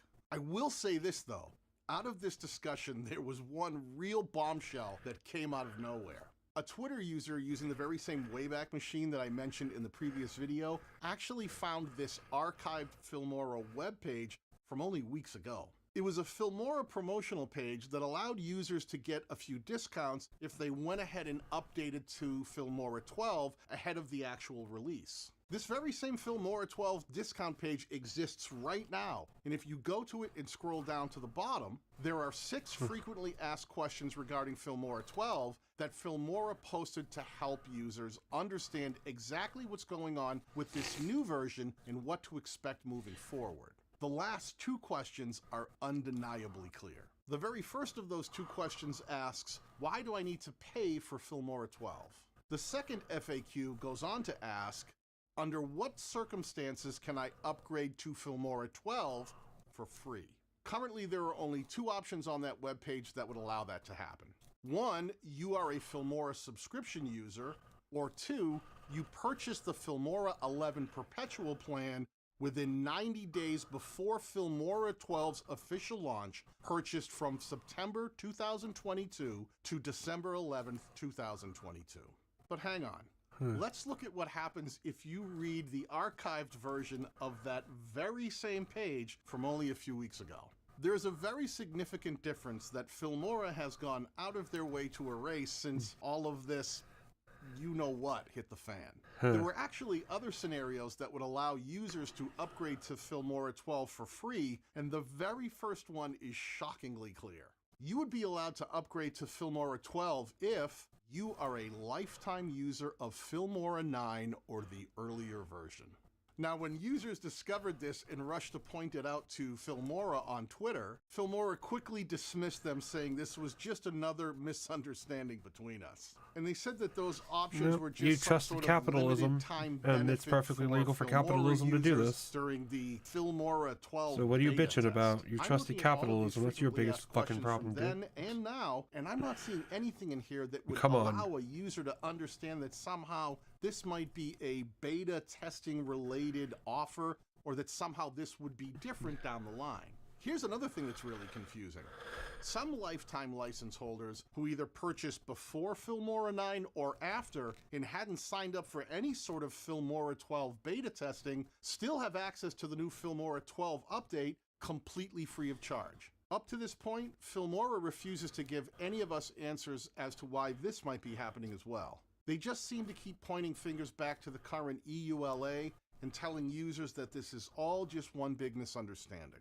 The one thing that I can tell lifetime license holders who were allowed to upgrade to the new Filmora 12 is that I can't see anything in any of these agreements that would allow you to keep upgrading moving forward, so who knows. I really hope that this has helped answer some of the questions that all of you have asked in the comments section, and no matter what you decide to do, whether you stick with Filmora moving forward or decide to move on to a different video editing software, I wish you all nothing but the best of luck with your next video edit. And I want to remind you that this video was edited with the completely free version of DaVinci Resolve.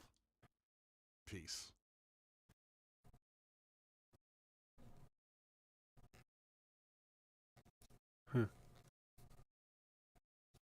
What do you think, download? We did that with Resolve? Video was edited with the completely free version of DaVinci Resolve. Good. Peace. Good. That's how it should have fucking been from the very beginning. Don't know why he didn't just... Why he would bother with that shit. Like, yeah, you expect software developers that make you pay for the shit constantly to tell the fucking truth and be trustworthy? Like, seriously? You expected that? You are fucking stupid. Absolutely are. I've seen that. What is this about? There's only two words that I can think of whose names are like Voldemort on the internet, where you hear them and it sends a shiver down your spine just at their mere mention. One of them is James Corden, obviously, and Why? the other is Machinima. Before getting into the meat of what I want to talk about today, I think it's important to set the stage here. I need to put all the plates on the table so that way you can get ready to eat my big idea. I want to tell you the whole story. Yeah, of your big Machinima, idea. So get ready for a roller coaster ride Yeah. of nostalgia. That's what we're gonna Machinima eat, was your the idea. first major gaming-related YouTube channel that really blew up. It became this hub for all things gaming-related, and for a long time was one of the top 10 biggest channels across all of YouTube. They even had spin-off channels like Machinima Respawn, and I'm sure all of you can remember watching their content. They were posting like 50 videos a day across all their channels. The catalog of content they had was longer than all of the known digits of pi, and everyone wanted their videos posted by Machinima, including me. When I was still but a wee lad, stars in my eyes, having big dreams, I wanted my clips posted by Machinima. I was young and naive, going through puberty, my body was experiencing changes, not so much in the height department unfortunately, but in the hormones and vocal fold department. But one thing never changed, my desire to be a part of Machinima. But I never got that opportunity. I uploaded so many videos to their website hoping that I'd be picked up as a creator. I even wrote them emails, damn near started sending them handwritten letters in crayon to their P.O. box, begging to be part of Jesus. Machinima, but I never was. I had friends that were, and I was always jealous, but Machinima didn't choose me, and for a while that made me upset when I was a kid, and I swore revenge like an anime villain. Oh, you want to treat me like toilet paper to wipe your ass? Well, watch this. I'll turn into sandpaper and I'll irritate your ass. Like, I wanted revenge. But I Why do you never wanna be on needed their to get ass? revenge because I'm sure you all know how this story goes. It turns out Machinima was actually a very horrible company to work with as a creator. Yeah. Everyone had a negative experience working with Machinima. They were well known for very predatory contracts, mistreating their creators, and very shady business practices, which led to a mass exodus of all of their talent. And by the time 2016 rolled around, they were kind of a shell of their former selves. But in 2016, Machinima was bought by Warner Bros. For just shy of $100 million. It was a huge acquisition, and this was supposed to be like a big rebrand for Machinima where they come back to their former glory and once again take the internet by storm. There are huge plans to revitalize the channel, bring new eyes to it, and really pop off once again. Hop back in the saddle and ride this horse right through the fucking gates of Valhalla. But unfortunately, I think we Trojan all horse know how full that of story shit. played out. In 2019, mysteriously, every single piece of content on Machinima and every Machinima-related channel was pulled overnight without any warning to creators or their audience. A decade worth of content all vanished in an instant. And they said that this was because they were going to start pivoting and doing content in different ways that didn't involve legacy channels. It all just got really messy, but this was almost 4 years ago, and there's still nothing from Machinima or anything related to Machinima. So what happened? No one really knows. I have been trying very hard to figure out exactly what all went on behind the scenes here, but it's kind of all talked about in hushed whispers, and no one's really like entirely sure on the full story or scope of what exactly happened between this 2016 to now 2022 time period. Alright. But one thing is for sure, I they think removed that's all of that content and good people enough. lost years and Let's years worth bind of their this work off. because they didn't know it was going to be taken down. So there's so many creators, some of whom that you probably still watch, or they are still popular on YouTube, that had a ton of their videos just removed, and I know for a long time they wanted it back. So what I wanted to do is buy Machinima from Warner Bros. Because they're not doing anything with it. Right now, the channel still exists. It still has over 11 million subscribers, and there's not a single piece of content on it. There's not a single video. And it's the same sad story for all the other Machinima spin-offs like Machinima Respawn. They just link other people's content from their channels. They don't have any of the original content that used to exist on the Machinima brand. I want to purchase these channels and be able to give the content creators their videos back. I imagine they privated all of the content, which means it'd be very easy to unprivate all of it. However, if Warner Bros. Doesn't like that idea for some reason, if they're apprehensive about opening the floodgates here and rebuilding the Library of Alexandria, known as Machinima, well, I'm fine with not unprivating them. I can still download them and send them to the creators that I know want them back and have wanted them back for a long time. I don't think they deleted all of the content. I really do think they privated it. That's just a theory, a little game theory here, a hunch, but I really do think it is still there, just privated or unlisted, and that'd be a very easy fix if I owned Machinima. Right now, Machinima is earning as much money as National Treasure on DVD earns, $0. They are generating $0 in revenue for Machinima. Warner Bros. Is making nothing on it, so let me buy it. I'm very flexible on whatever terms you'd like. I'm up to negotiate. We can kick back and smoke cigars together as we talk shop, get down to the brass tacks. I'm open to anything. I just would really like to have these channels and be able to give the creators their videos back. But then even going forward, I would like to actually use the channels for something. I don't know what yet, but I've been trying really hard to get in touch with anyone that would have information on who to talk to about making this kind of deal happen. This has been an idea I've been cooking up for months now. But it's just been radio silence. I imagine every office we call has been extinct for 6 years now. It's just literally dilapidated buildings where Machinima used to be. There is nobody we've talked to that even has a connection anymore to the Machinima or knows anyone that does. There might be like one single hotline still available somewhere, but we can't find it. We can't get in touch. We tried everything with Fullscreen, but apparently Fullscreen is defunct. Fullscreen took over Machinima once Warner Bros. Bought it. It eventually ended up in the hands of Fullscreen, but now Fullscreen no longer exists. That's been wiped out like the dinosaurs. Like that's Fullscreen is gone, which I didn't realize. So we've been trying to get in touch with Warner Bros. Directly about this kind of deal, but still haven't really heard anything on that front either. So I'm making this idea public, at the risk of someone coming in and stealing it from me, sweeping it out from under the rug here, which would be very upsetting because it's something that I'd really like to do and I'm pretty passionate about it because I had such a close connection to Machinima. It was such an integral part of me growing up when I was a young man on the internet and still learning everything. And I know a lot of people that got fucked over by having all of this content deleted, so I'd like to be able to give that back to them. A little late Christmas present from old St. Nicholas over here. I also just don't see a world where Machinima itself ever comes back in any meaningful way because of all of the negative baggage associated with it. It is a word that has a overwhelmingly horrible connotation surrounding it, so I don't think Machinima could ever do what it did again, because no one would sign up to work with Machinima. So I just feel like it's kind of a not dead on arrival, but a truly buried IP right now that I don't think could even be brought back if anyone wanted to. So let me have it, and I can do something with it. I don't exactly know what I'd do with it going forward past giving everyone their content back, but I'd figure something out. We've toyed around with a few ideas, call it Moist Cinema, do something cool with it. Talked about making it a Moist Esports channel where it's just all about Moist Esports, and that would literally make us the biggest esports YouTube channel by a large margin. Probably the biggest esports social media presence ever, just by pure numbers, which is an extremely entertaining thought. But we would think of something to do with it going forward that is currently better than what it's doing right now, which is just festering. Right now it is just this blemish. So, like an old reminder of the internet from 15 years ago. It's not doing anything, but it can. So let me buy it from you, Warner Bros.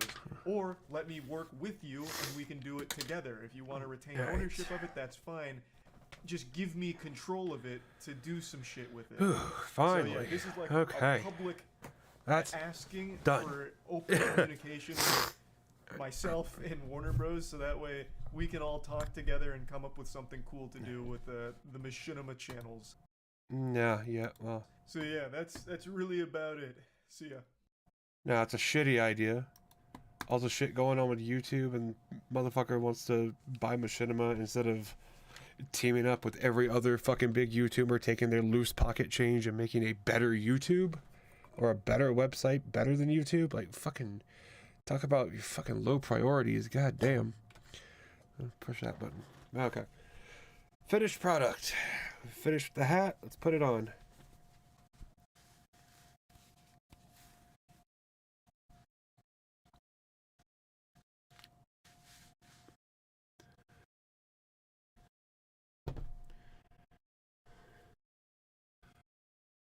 Kind of works. Maybe roll this up a little more. That way you can have it a little down. Yeah, it works. Shit. I mean, Light doesn't really want to get on it. But you know, that works. The person that this hat is actually for is probably going to like that. So yeah, there we go. Well, whatever debris is on it, I'll have to sew in the ends still, and then I'll do what? Then I'll probably wash it, and then that'll be it. That's it. We are done knitting the open top hat. Or a bun. I guess alternatively is how you could do a sleeve. For a sweater. Actually, that's a good idea. I would do a puffy ass sleeve. Know how to do the decrease down for a proper sweater or a proper sleeve thingy for that. Anyway, though, that's done. So I am going to. It's what, 4 hours?